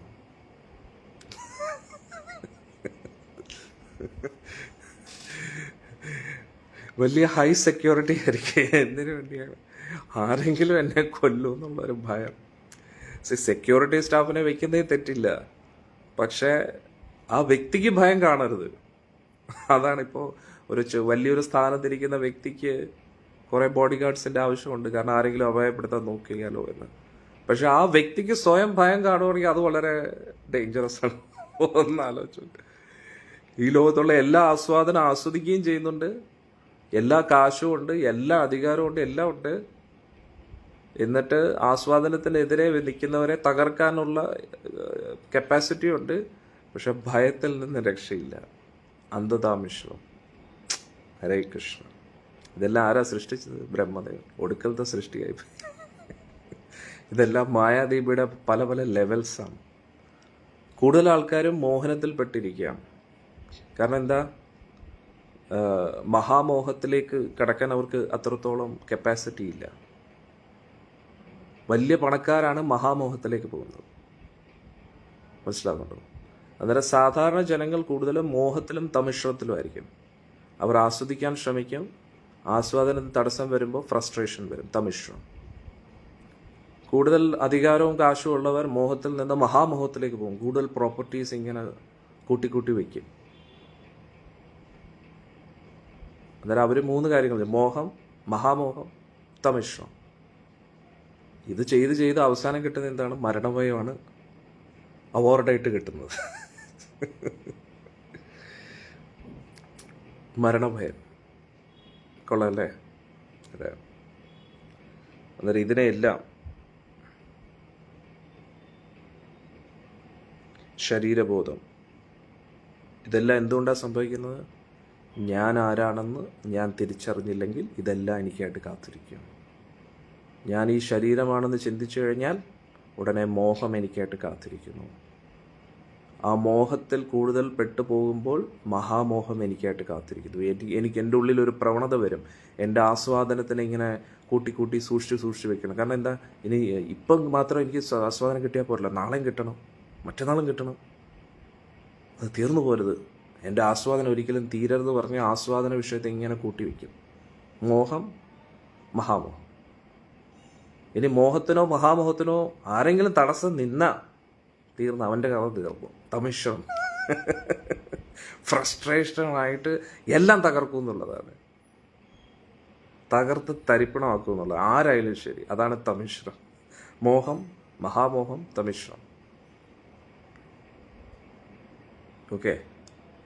ഇനി ഇതിൻ്റെ എല്ലാ അവസാനം അന്ധതാമിശ്രം. അവരോട് ചെന്നിട്ട്, മോനെ നീ ശരീരമല്ലടാ ആത്മാവാണ്, ഒന്ന് പോടാ വിടുന്നു എന്ന് പറയും തിരിച്ച്. അന്ധതമിശ്രം. അന്ധരായിപ്പോയി. അവർക്ക് ഒന്നും അറിയത്തില്ല. ആ ശരീരത്തിനപ്പുറത്ത് അവർക്ക് ഒന്നും ചിന്തിക്കാൻ കഴിയില്ല. അവർക്ക് ഒരേ ഒരു കാര്യമേ ഇമ്പോർട്ടൻ്റ് ഉള്ളൂ, അവരുടെ ശരീരം. നന്നായി തിന്നുക, കുടിക്കുക, ഉറങ്ങുക, ലൈംഗിക ബന്ധത്തിൽ ഏർപ്പെടുക, കൂടുതൽ കൂടുതൽ ആസ്വാദനം ശരീരത്തിന് കൊടുക്കുക. ഇത്രയുള്ള അവരുടെ ലക്ഷ്യം. അവരുടെ മുമ്പിൽ ആര് വന്നാലും അവരൊക്കെ ഇവരുടെ ആസ്വാദന വിഷയം മാത്രമാണ്. അവർ ആ വ്യക്തിയെ കാണുന്നില്ല, ആ ശരീരത്തെ മാത്രമേ കാണൂ. ആരായാലും ശരി, ഇവരുടെ ശരീരത്തിന് ആരൊക്കെ സുഖങ്ങൾ നൽകും, അച്ഛനായാലും ശരി, അമ്മയാണെങ്കിലും ശരി, അവരിൽ നിന്ന് കാശ് കിട്ടും. കാശ് കിട്ടിക്കഴിഞ്ഞാൽ ഈ ശരീരത്തിന് വേണ്ടുന്ന കംഫർട്ട്സ് ഇനിയും കൊടുക്കും. നല്ല വസ്ത്രം, നല്ല ഭക്ഷണം, ലൈംഗിക ബന്ധത്തിനുള്ള അവസരങ്ങൾ, ഇത് മാത്രമേ ഉള്ളൂ. ഹരേ കൃഷ്ണ. ഡേഞ്ചർ അല്ലേ? അതുകൊണ്ട് രക്ഷപ്പെടുക, ശരീരബോധത്തിൽ നിന്ന് രക്ഷപ്പെടുക മക്കളെ, അല്ലെങ്കിൽ കാര്യം പോക്കാണ്. മരണഭയം നമ്മളെ കാത്തിരിക്കുന്നു. ജീവിതകാലം മുഴുവൻ മോഹം, മഹാമോഹം, തമശത്തിൽ ജീവിച്ചു കഴിഞ്ഞാൽ അവർക്ക് മരണഭയത്തിൽ നിന്ന് രക്ഷപ്പെടാൻ പറ്റുമോ? നമ്മൾ അവരോട് എന്നിട്ട് അച്ഛാ, അപ്പൂപ്പ നാമം ജപിക്കൂ, അമ്മുമ്മയെ ജപിക്കൂ എന്ന് പറയുമ്പോൾ ഒന്ന് പോടാ അവിടുന്ന്. മരണഭയം കാരണം ഇവിടെ ആകെ പേടിച്ചിരിക്കുമ്പോഴാണ് ജപിക്കാൻ. അവർക്ക് ജപിക്കാൻ പറ്റത്തില്ല, ബുദ്ധിമുട്ടാണ്. അവരുടെ മുമ്പിൽ ഡോക്ടറാണ് ദൈവം. ഡോക്ടർ സാറേ എന്തെങ്കിലും ചെയ്യേ, എങ്ങനെയെങ്കിലും എന്നെ ഒന്ന് നേരെയാക്ക്, കാശ് എത്ര വേണമെങ്കിലും തരാം, കുറച്ചു കാലം കൂടെ ജീവിക്കണമെന്നുണ്ട്, എന്തിനു വേണ്ടി, കുറച്ചും കൂടെ തിന്നാനുണ്ട്, മീൻ തിന്ന് കൊതി തീർന്നിട്ടില്ല, കോഴി ഒന്നും മടുത്തിട്ടില്ല, കോഴി കുറച്ചു കാലം കൂടെ തിന്നാൻ. ഹരേ കൃഷ്ണ. ഇനി അബദ്ധവശാൽ ഭാഗ്യം കൊണ്ട് ഏതെങ്കിലും ആൾക്കാർ രക്ഷപ്പെട്ട് വെജിറ്റേറിയനായി, കുറേ തിന്നു, ഇനിയെങ്കിലും വെജിറ്റേറിയൻ ആവുമെന്ന് പറയുമ്പോൾ ഡോക്ടർ പറഞ്ഞു, ഡോക്ടറുടെ അസുഖമായിട്ട് ചെന്നപ്പോൾ എന്താ വിറ്റാമിൻസിൻ്റെ ഒരുപാട് കുറവുണ്ടല്ലോ, അന്നേരം നിങ്ങൾ വെജിറ്റേറിയൻ ആണോ? എന്നിട്ട് അതെ, അതാണ് പ്രശ്നം, നിങ്ങൾ വെജിറ്റേറിയൻ ആയതുകൊണ്ടാണ് പ്രശ്നം, ഇന്ന് മുതൽ മുട്ട തിന്ന് തുടങ്ങണമെന്ന് പറഞ്ഞു. അതോടുകൂടി അബദ്ധവശാൽ ആരെങ്കിലും രക്ഷപ്പെടുകയാണെങ്കിൽ അവരെയും കൂടെ പിടിച്ചിടുമെന്നുള്ളൂ. വീണ്ടും ഗോവിന്ദ ഗോവിന്ദ ജീവിതം. ഹരേ കൃഷ്ണ. എന്നാൽ ഇതാണ് മായാദേവിയുടെ ചക്രം, വളരെ ശക്തമായിട്ടുള്ള ചക്രമാണ്. മോഹം, മഹാമോഹം, തമിശ്രം, അന്ധതാമിശ്രം. മരണഭയത്തോടുകൂടി ജീവിക്കുക, അതിൽ തന്നെ ജീവിതം ഹോമിക്കുക. ഹരേ കൃഷ്ണ. അതുകൊണ്ട് നിങ്ങളൊക്കെ എങ്ങനെയോ രക്ഷപ്പെട്ടു എന്ന് എനിക്ക് തോന്നുന്നത്, അതുകൊണ്ട് വിടാതെ പിടിച്ചോ, എങ്ങനെയെങ്കിലും ഓടി രക്ഷപ്പെടും ഈ ലോകത്തിൽ നിന്ന്. ഓക്കെ, ബാക്കി നമുക്ക് അടുത്ത സത്സംഗത്തിൽ എടുക്കാം. ഇന്ന് വന്ന എല്ലാ ഭക്തജനങ്ങൾക്കും, ഞാൻ ഈ ചിരിക്കുന്ന ആരെയും കളിയാക്കിയിട്ടല്ല കേട്ടോ, നമ്മുടെ കഥ ആലോചിച്ചിട്ട് അറിയാതെ കരയുവാണ്. ഇതൊക്കെ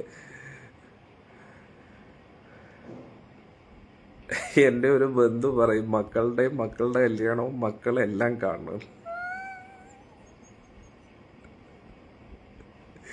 കാറ്റ് പോകുന്നതിന് ഓക്സിജൻ വെച്ച് കൊടുക്കുന്നു. അതെ, ഡെഡ് ബോഡിയെ പോലും വിടത്തില്ല, വെന്റിലേറ്ററിലിട്ട് കാശുണ്ടാക്കും. അയ്യോ കൃഷ്ണ, ഓടി രക്ഷപ്പെടും ഇവിടുന്ന്, എല്ലാരും ഓടിക്കും. നാമം ജപിച്ച് എങ്ങനെയെങ്കിലും ഇവിടുന്ന് രക്ഷപ്പെടാൻ നോക്കും. ഈ ലോകത്തിന്റെ കാര്യം പോക്കാണ്. ഭാഗ്യത്തിന് നമ്മൾ മൃഗങ്ങളല്ല, അല്ലെങ്കിൽ നമ്മുടെ ജീവനോടെ നമ്മളെ കൊന്ന് വിറ്റ് തിന്നേനെ അവർ. ആനയുടെ കൊമ്പ് വിൽക്കുന്നത് പോലെ നമ്മളെ ഓരോ വസ്തുക്കൾ വിറ്റ് നമ്മളെ കൊന്നു തിന്നേനെ. ഹരേ കൃഷ്ണ. ഇനി നമുക്ക് ഇന്നത്തെ സത്സംഗം കൂടെ നിർത്താം. കുറച്ച് നാളായി നമ്മൾ രാധാറാണിയുടെ കീർത്തനം പാടിയിട്ട് നമുക്കതൊന്ന് പാടാം. രാധേ ജയ ജയ മാധവ ദൈതേ, രാധേ ജയ ജയ മാധവ ദൈതേ, ഗോകുല തരുണി മണ്ഡലമഹിതേ, ഗോകുല തരുണി മണ്ഡലമഹിതേ, ദാമോദരരതി വർദ്ധനവേഷേ ദാമോദരരതി വർദ്ധനവേഷേ ഹരിനിഷ്കുട വൃന്ദാവിഘ്നേഷേ ഹരിനിഷ്കുട വൃന്ദാവിഘ്നേഷേ രാധേ ജയ ജയ മാധവ ദൈതേ രാധേ ജയ ജയ മാധവ ദൈതേ ഗോകുലതരുണി മണ്ഡലമഹിതേ ഗോകുലതരുണി മണ്ഡലമഹിതേ വൃഷഭാനുദതി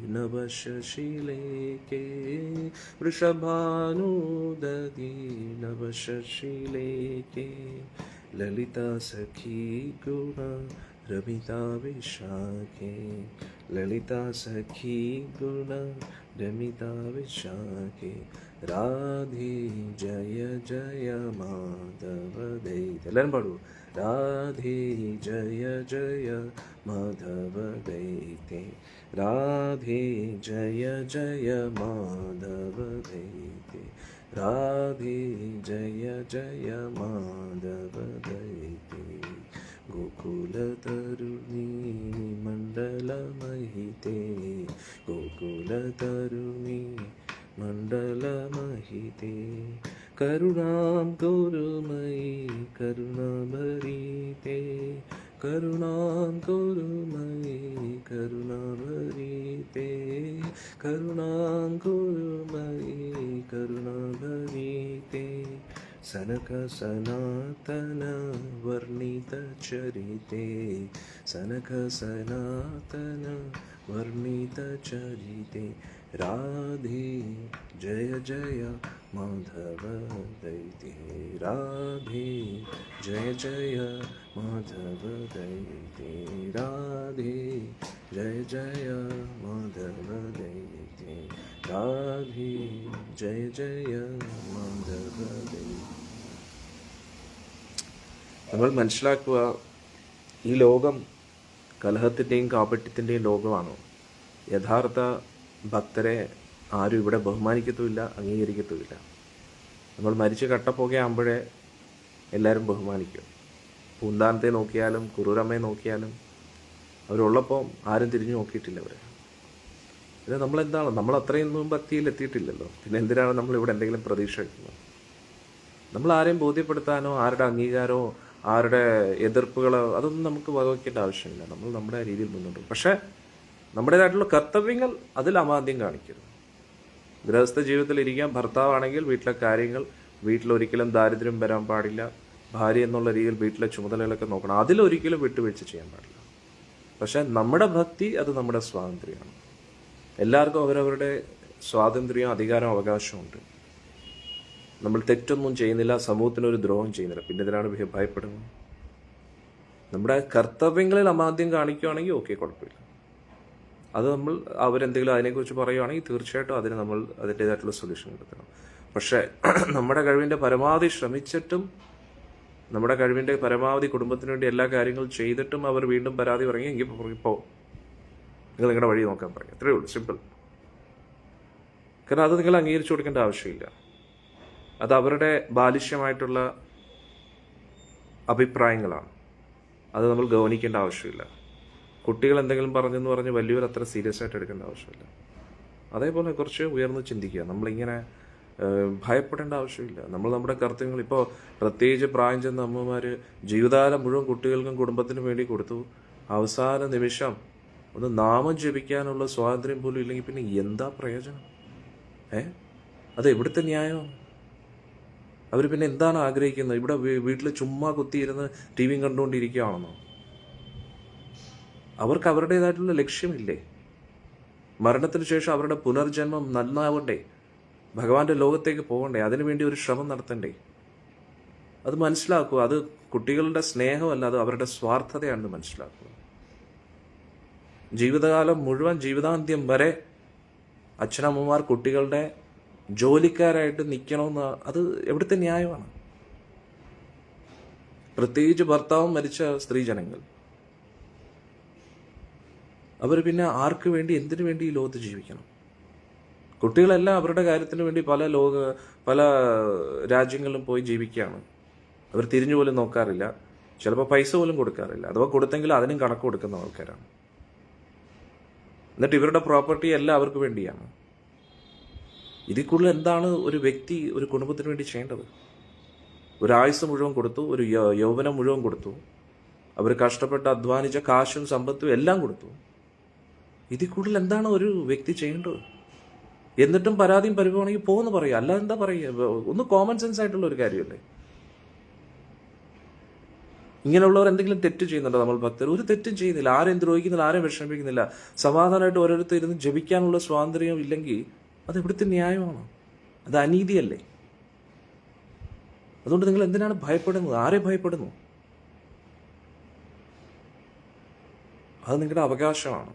അത് നിങ്ങൾ മനസ്സിലാക്കുക. ഭക്തി പരിശീലിക്കുക എന്നത് എല്ലാ ജീവാത്മാവിൻ്റെ അവകാശമാണ്. അത് തടസ്സപ്പെടുത്താൻ ആർക്കും അധികാരമില്ല. സാക്ഷാൽ ഹിരണ്യകശിപു സ്വന്തം മകന്റെ ഭക്തിയെ തടസ്സപ്പെടുത്താൻ നോക്കി.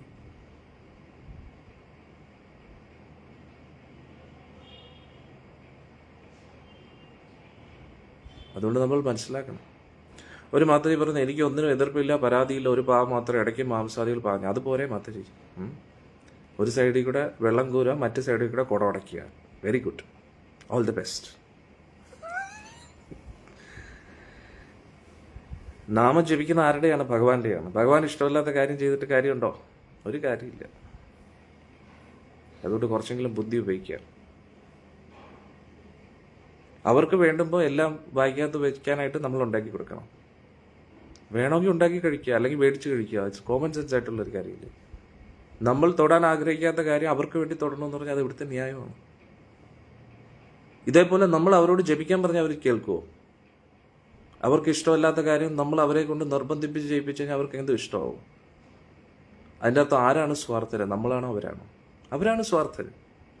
അവരുടെ സ്വാർത്ഥതയ്ക്ക് വേണ്ടി നമ്മളെ നിർബന്ധിപ്പിക്കും നമുക്ക് ഇഷ്ടമല്ലാത്ത കാര്യങ്ങൾ ചെയ്യാൻ വേണ്ടി. എന്തിന് അത് അംഗീകരിച്ചു കൊടുക്കണം? പ്രത്യേകിച്ച് ഭഗവാൻ ഇഷ്ടമല്ലാത്തൊരു കാര്യം. അതിൻ്റെ അർത്ഥം നമ്മൾ ആർക്കാണ് പ്രാധാന്യത കൊടുക്കുന്നത്? ഭഗവാനല്ല, നമ്മുടെ ബന്ധുമിത്രാദികൾക്കാണ്. അവർ വിഷമിക്കരുത്. ഭഗവാൻ വിഷമിച്ചാൽ കുഴപ്പമില്ല, ഭഗവാൻ അവിടെ തന്നെയല്ലേ. എത്രയോ ജന്മങ്ങളായിട്ട് നമുക്ക് വേണ്ടി കാത്തിരിക്കുകയാണ്, ഇനിയും കുറേ ജന്മം കാത്തിരിക്കും, കുഴപ്പമില്ല. ഭഗവാൻ വിഷമിച്ചാലും കുഴപ്പമില്ല. മേടിച്ചു കൊടുക്കാൻ മണി കൊടുക്കുന്നതിനെ കൊണ്ട് കുഴപ്പമുണ്ടോ? എന്ത് ചെയ്യാനാ? പ്രോജിയുടെ കാര്യത്തിൽ ഞാൻ എന്ത് പറയാം? അതൊരു പാവമാണ് പ്രോജി. പക്ഷെ എന്ത് ചെയ്യാൻ? പ്രോജിയാണല്ലോ ഗ്രഹനാഥൻ. ട്രൈ യുവർ ബെസ്റ്റ്, അല്ല എന്ത് ചെയ്യാൻ പറയട്ടെ. പ്രോജിയെ കൊണ്ട് പറ്റുന്ന രീതിയിൽ അവോയ്ഡ് ചെയ്യാൻ നോക്കുക. പിന്നെ നോക്കൂ, എത്രത്തോളം നമുക്ക് അതിൽ നിന്ന് ഒഴിഞ്ഞു മാറാൻ പറ്റുമോ അത്രത്തോളം നല്ലതാണ്. കാരണം നമ്മൾ ഒരിക്കലും ഭഗവാൻ ഇഷ്ടമല്ലാത്ത ഒരു കാര്യത്തിൽ നമ്മൾ കൂട്ടിയിരിക്കരുത്. അത് ആരായാലും ശരി. ഹിരണ്യകശിപു പറഞ്ഞു ഓം നമോ നാരായണായ എന്നുള്ളത് വിടാൻ പറഞ്ഞു. എന്നിട്ട് ഓം ഹിരണ്യായ നമോ എന്ന് പറയാൻ പറഞ്ഞു. പ്രഹ്ലാദൻ കേട്ടില്ല.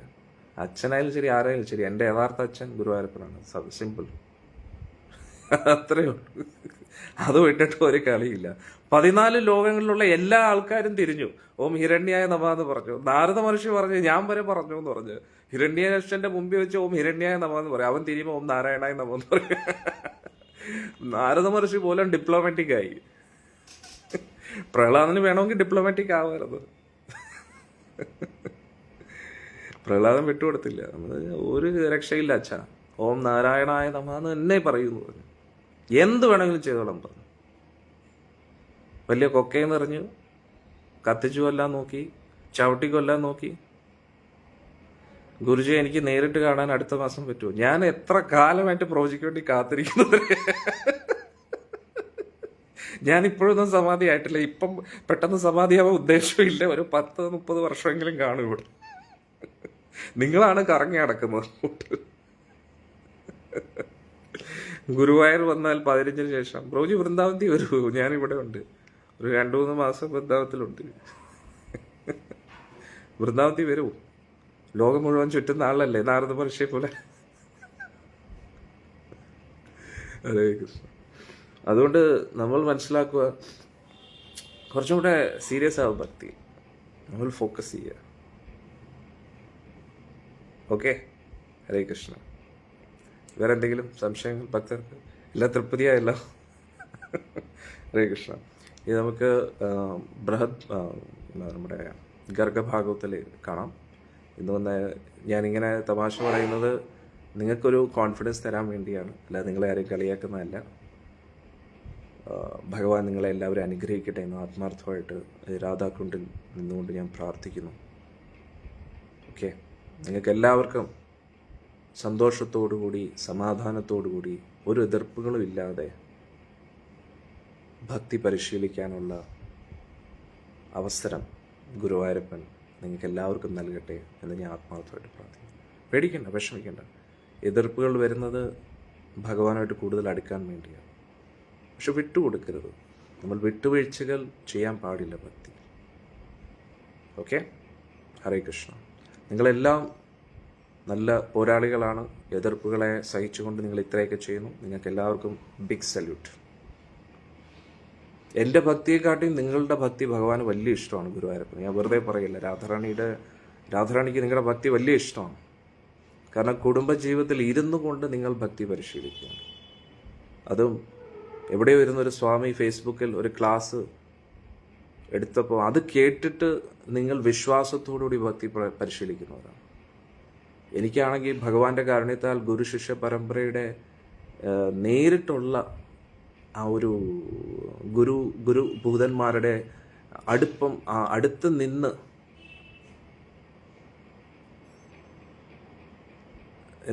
അടുത്ത് നിന്ന് അവരിൽ നിന്നും ശിക്ഷണങ്ങൾ സ്വീകരിക്കാനുള്ള മഹാഭാഗ്യം അടിയന് ലഭിച്ചു, മഹാവൈഷ്ണവരിൽ നിന്ന്.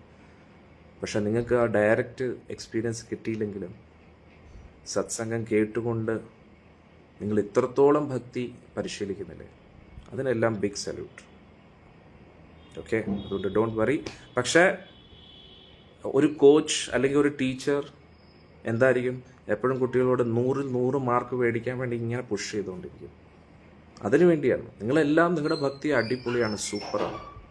ഞാൻ വെറുതെ നിങ്ങളെ പൊക്കാൻ വേണ്ടി പറയുകയല്ല. ഒരുപാട് ഭക്തരെയും തല്ലിപ്പുള്ളി കാണിക്കാൻ വേണ്ടിയുള്ള ഭക്തിയെ കാട്ടി നിങ്ങളുടെ ഭക്തി എല്ലാം സൂപ്പറാണ്, ഒരു സംശയമില്ല. നമ്മുടെ ഈ സത്സംഗത്തിലുള്ള ഭക്തരെല്ലാം ആത്മാർത്ഥമായിട്ട് ഗുരുവായൂരപ്പനെ സ്നേഹിക്കുന്നവരാണ്. പക്ഷെ കുറച്ചും കൂടെ ബെറ്റർ ആക്കി കഴിഞ്ഞാൽ 100ൽ 100 ഭക്തിയിലേക്ക് എത്താൻ പറ്റും. സർവധർമാൻ പരിത്യജ്യ മാമേകം ശരണം വ്രജ, ആ ഒരു അവസ്ഥയിലേക്ക് എത്തും. അന്നേരം കൃഷ്ണൻ നിങ്ങളുടെ കൺമുന്നിലായിരിക്കും എപ്പോഴും, പൂന്താനത്തിനെ പോലെയും കുറൂരമ്മയെ പോലെയും. അന്നേരം എന്തായാലും നമ്മൾ ഇറങ്ങി അങ്ങ് കുളിച്ചങ്ങ് കയറും, അത്രയേ ഉള്ളൂ.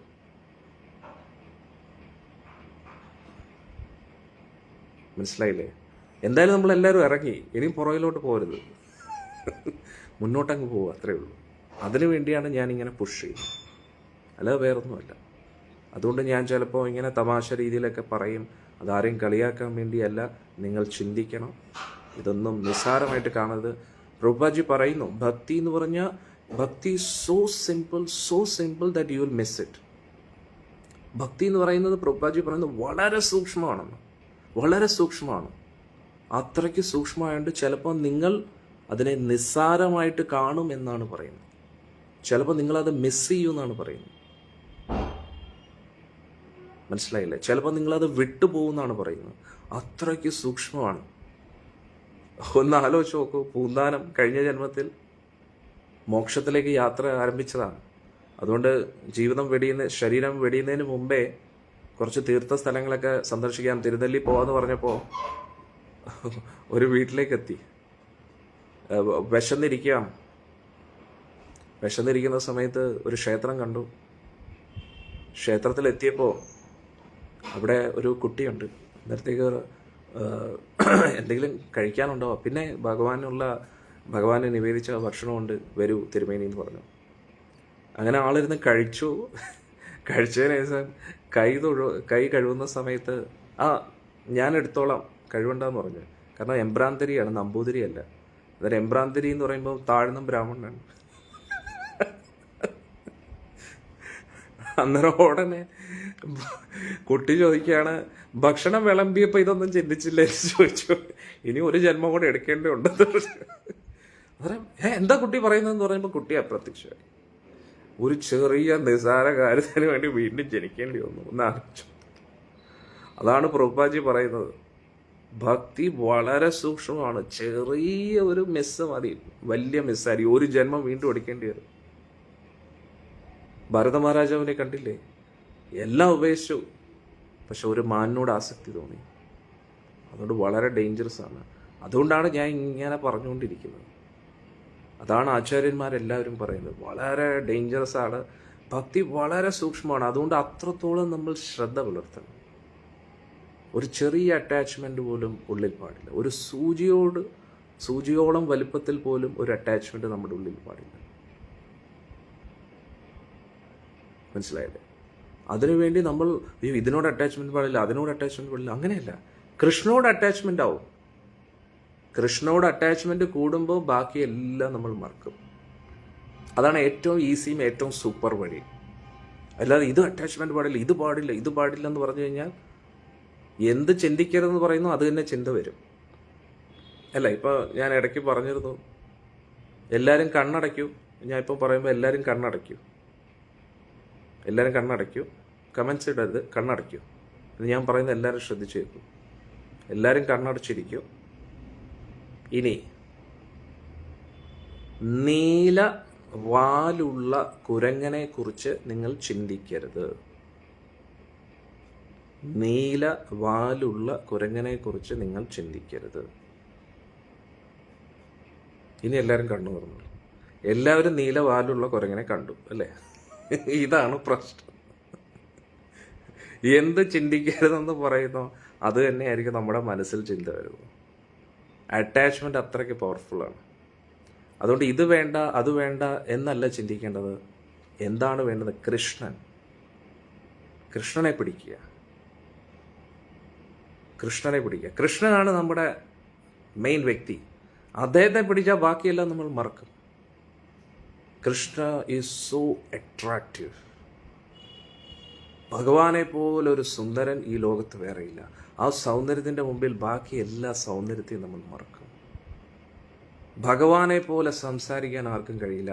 ആ സംസാരത്തിൽ വേറെ ആരുടെയും അംഗീകാരമോ ബഹുമതിയോ ഒന്നും നമുക്ക് വേണമെന്ന് തോന്നത്തില്ല. ഭഗവാന്റെ ഓടക്കുഴൽ, ഭഗവാന്റെ ആ പീതാംബരം, ഭഗവാന്റെ ആ നോട്ടം, ഭഗവാന്റെ ചുറ്റും കോടാനുകൂടി ഗോപിയമാരും കോടാനുകൂടി കൂട്ടുകാരും പശുക്കളും ഒക്കെ ഉണ്ടെങ്കിലും 33 ദേവന്മാര് അദ്ദേഹത്തിന്റെ കാരുണ്യ കൃപാകടാക്ഷത്തിന് വേണ്ടി കൊതിക്കുന്നുണ്ടെങ്കിലും നമ്മൾ മുന്നിൽ ചെല്ലുമ്പോൾ അദ്ദേഹം അസുന്ദരമായിട്ടുള്ള കണ്ണുകൾ വെച്ച് നമ്മളെ മാത്രമേ നോക്കൂ. ഇതിൽ കൂടുതൽ നമുക്ക് എന്ത് വേണം? സർവചരാചരങ്ങളുടെയും പരമോന്നത ഗുരുവായൂരപ്പൻ, അദ്ദേഹത്തിന്റെ നോട്ടം എപ്പോഴും നമ്മളിലാണെങ്കിൽ പിന്നെ വേറെ എന്തെങ്കിലും കാണാൻ നമുക്ക് താല്പര്യമുണ്ടോ? വേറെ ഒന്നിനോട് നമുക്ക് താല്പര്യമില്ല. അന്നേരം നമ്മൾ അദ്ദേഹത്തിൽ മാത്രം ഫോക്കസ് ചെയ്യുക, അദ്ദേഹത്തിന്റെ നാമം ജപിക്കുക, അദ്ദേഹത്തെക്കുറിച്ച് കേൾക്കുക, അദ്ദേഹത്തിന് ഇഷ്ടമുള്ള കാര്യങ്ങൾ ചെയ്യുക, അദ്ദേഹത്തിന് ഇഷ്ടമല്ലാത്ത എല്ലാ കാര്യങ്ങളും ഉപേക്ഷിക്കുക. ജീവിതാന്ത്യം വരെ, അവസാന ശ്വാസം വരെ അദ്ദേഹത്തിന് വേണ്ടി, അദ്ദേഹത്തിന്റെ വിളിക്കായിട്ട് കാത്തിരിക്കുക, അദ്ദേഹത്തിന്റെ ഒടക്കുഴൽ നാദം കേൾക്കാൻ വേണ്ടി കാത്ത് ഇരിക്കുക. ഇനി ഈ ജന്മത്തിൽ അദ്ദേഹം നമ്മളെ മറന്നുപോയാലും അടുത്ത ജന്മം ഉണ്ടെങ്കിലും ഉറച്ചു തീരുമാനിക്കുക, അടുത്ത ജന്മവും കൃഷ്ണന് വേണ്ടിയായിരിക്കും. ഇനി എത്ര ജന്മങ്ങൾ ഉണ്ടെങ്കിലും ആ ഓരോ ജന്മവും കൃഷ്ണന് വേണ്ടിയായിരിക്കും എന്ന് ഉറച്ച തീരുമാനം എടുക്കുക. അത് ആരെയും ബോധ്യപ്പെടുത്താനോ അതിനൊന്നും വേണ്ടിയല്ല, അംഗീകാരത്തിനോ ബഹുമതിക്കോ ഒന്നിനും വേണ്ടിയല്ല. അത്രത്തോളം നമ്മൾ ശ്രീകൃഷ്ണ ഭഗവാനെ ഇഷ്ടപ്പെടുന്നു. അതുകൊണ്ട്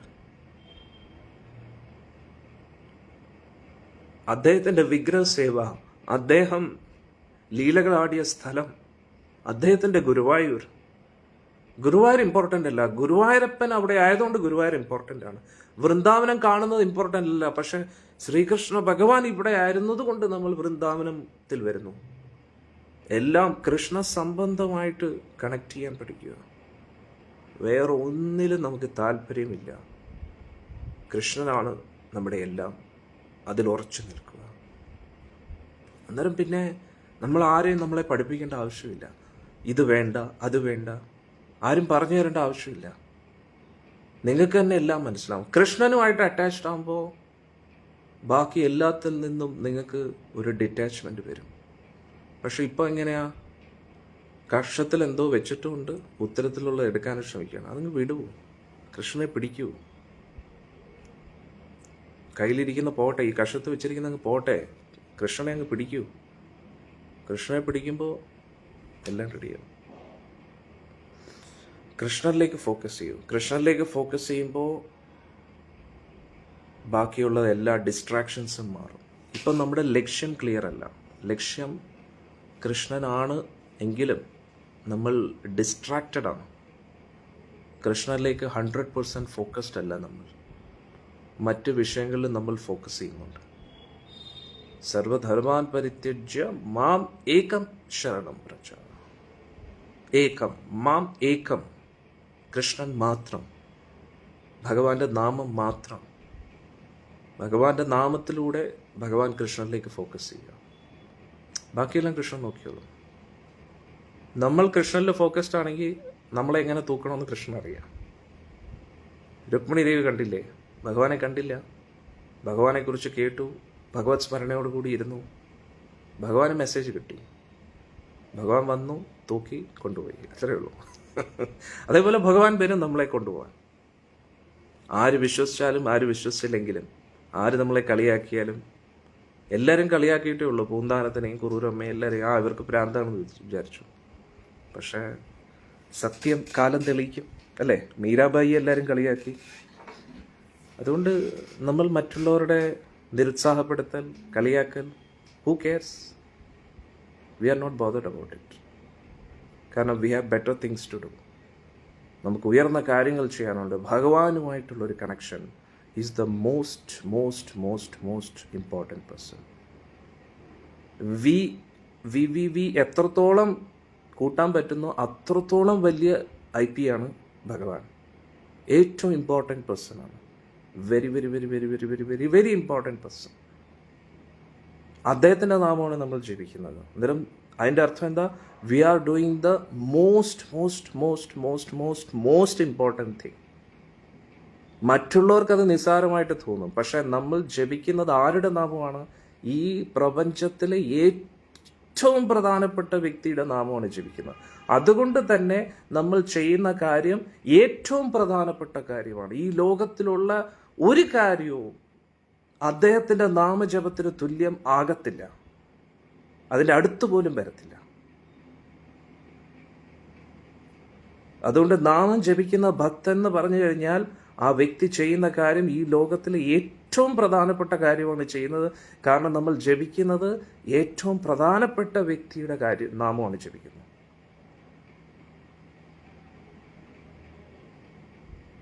മനസ്സിലാക്കുക. അതുകൂടാതെ അദ്ദേഹത്തിന് വേണ്ടി ചെയ്യുന്ന സേവനം ഈ ലോകത്തിലെ ഏറ്റവും പ്രധാനപ്പെട്ട കാര്യമാണ്. മോസ്റ്റ് ഇമ്പോർട്ടൻറ്റ് തിങ് ആണ്.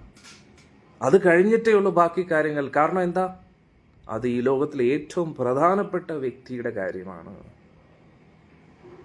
അദ്ദേഹത്തിന് വേണ്ടി ജീവിതം സമർപ്പിക്കുക എന്നതാണ് ഈ ലോകത്തിലെ ഏറ്റവും ശ്രേഷ്ഠമായിട്ടുള്ള കാര്യം. കാരണം എന്താ? അദ്ദേഹം ഈ ലോകത്തിലെ ഏറ്റവും പ്രധാനപ്പെട്ട വ്യക്തിയാണ്. ഇനി അദ്ദേഹം നമ്മുടെ കൂട്ടത്തിലുണ്ടെങ്കിൽ പിന്നെ ആരുടെ ആവശ്യം നമുക്കുണ്ട്? ആരുടെയെങ്കിലും ആവശ്യമുണ്ടോ? അദ്ദേഹം ഈ ലോകത്തിലെ ഏറ്റവും പ്രധാനപ്പെട്ട വ്യക്തിയായതുകൊണ്ട് അദ്ദേഹം നമ്മുടെ കൂട്ടത്തിലുണ്ടെങ്കിൽ ഈ ലോകം മൊത്തം നമ്മുടെ കൂട്ടത്തിലുണ്ട്. ഈ ലോകം മുഴുവൻ നമ്മുടെ കൂട്ടത്തിലുണ്ടെങ്കിലും അദ്ദേഹം നമ്മുടെ കൂട്ടത്തിൽ ഇല്ല എങ്കിൽ താൽക്കാലികമായിട്ട് നമ്മുടെ കൂട്ടത്തിൽ നിൽക്കുന്ന ആൾക്കാരാണ് ഇവരൊക്കെ. ഇവരെല്ലാവരും നമ്മളെ വിട്ടുപോകും.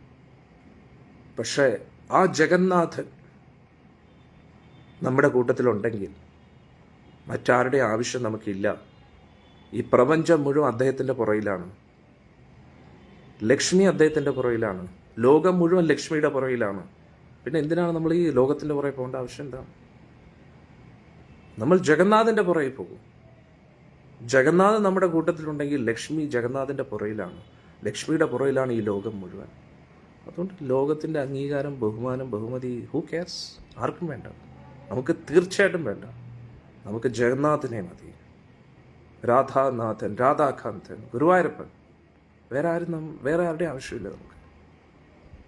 അദ്ദേഹത്തിൽ ഫോക്കസ് ചെയ്യുമ്പോൾ എല്ലാവരും നമ്മുടെ പുറകെ വരും. നമ്മുടെ ലക്ഷ്യം അദ്ദേഹം മാത്രമായിരിക്കണം. പിന്നെ എവിടെ ടെൻഷൻ, എവിടെ പ്രശ്നം? ഒരു പ്രശ്നവുമില്ല. അതുകൊണ്ട് നമ്മൾ ഭക്തർ ഉറച്ചു നിൽക്കൂ, സ്ട്രോങ് ആയിട്ട് നിൽക്കൂ, നാമം ജപിക്കൂ, ഭഗവാന് വേണ്ടി സേവനങ്ങൾ ചെയ്യൂ, ഭഗവാന് വേണ്ടി ജീവിതം സമർപ്പിക്കൂ.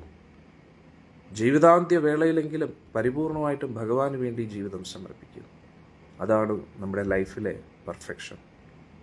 ഇത് ചെയ്തു കഴിഞ്ഞാൽ നമുക്ക് ഭഗവാന്റെ ലോകത്തേക്ക് പോകാം. വളരെ എളുപ്പത്തിൽ ഭഗവാന്റെ പരമോന്നത ഗോലോക വൃന്ദാവനത്തിലേക്ക് പോകാം. നാമം ജപിക്കുക, അദ്ദേഹത്തിൻ്റെ സേവനം ചെയ്യുക, ജീവിതം സമർപ്പിക്കുക, അദ്ദേഹത്തിൻ്റെ ലോകത്തേക്ക് പോകാം. Very simple. ഇതിൽ കൂടുതൽ എന്താണ്? ഇത്രയും സിമ്പിളായിട്ട് ഈ ലോകത്തിൽ ഏതെങ്കിലും ഒരു പ്രോസസ്സ് ഉണ്ടോ? പ്രഭുപാദജി പറയും, this process is so simple and sublime എന്നാണ് പറയുന്നത്. ഏറ്റവും ലളിതമാണ്, ഏറ്റവും ഉയർന്നതുമാണെന്നാണ് പറയുന്നത്. പ്രോസസ്സ് വളരെ സിമ്പിളും റിസൾട്ട് ഏറ്റവും ടോപ്പുമാണ്. അതിൽ കൂടുതൽ നമുക്ക് എന്താ വേണ്ടത്? ഏറ്റവും ഈസി ആയിട്ട് ഏറ്റവും ടോപ്പ് കാര്യത്തെ നമുക്ക് പിടിക്കാൻ പറ്റും. അന്നേരം ഏത് ബുദ്ധിയുള്ള വ്യക്തിയും ചെയ്യേണ്ടത് ഇത് തന്നെയാണ്. എന്തുവാ? ജപിക്കുക, സേവനം ചെയ്യുക, ജീവിതം ഭഗവാന് വേണ്ടി സമർപ്പിക്കുക, ഗോലോകത്ത് പോവുക.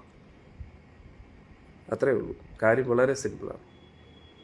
ഓക്കെ, ഹരേ കൃഷ്ണ. അതുകൊണ്ട് എല്ലാവരും ടെൻഷൻ അടിക്കാതെ സന്തോഷത്തോടുകൂടി, വിശ്വാസത്തോടുകൂടി, ഭക്തിയോടുകൂടി, നല്ല ചങ്കുറപ്പോടുകൂടി ഭഗവാന്റെ ഭക്തി പരിശീലിച്ച് നാമം ജപിച്ച് സേവനം ചെയ്ത് മുന്നോട്ട് പോവുക. ഗോലോകത്തിൻ്റെ വാതിലുകൾ നമുക്കായിട്ട് കാത്തിരിക്കുന്നു. കുറച്ച് വർഷങ്ങൾ, അത്രയേ ഉള്ളൂ. കുറച്ച് വർഷങ്ങളെ മതി ഈ കഷ്ടപ്പാടും ദുരിതങ്ങളും ഒക്കെ, അത്രയേ ഉള്ളൂ. അത് കഴിഞ്ഞാൽ പിന്നെ നമ്മൾ നമ്മുടെ അച്ഛൻ്റെ വീട്ടിലേക്ക് തിരിച്ചു പോവുകയല്ലേ. ഓക്കെ, ഹരേ കൃഷ്ണ. ക്ഷമയോടെ, ഭക്തിയോടുകൂടി, വിശ്വാസത്തോടുകൂടി ജപിക്കുക, സേവനങ്ങൾ ചെയ്യുക, ഗോലോകത്തേക്ക് തിരിച്ചു പോവുക. ഹരേ കൃഷ്ണ. ഇനി നമുക്ക് ഗർഗഭാഗത്തിൽ കാണാം.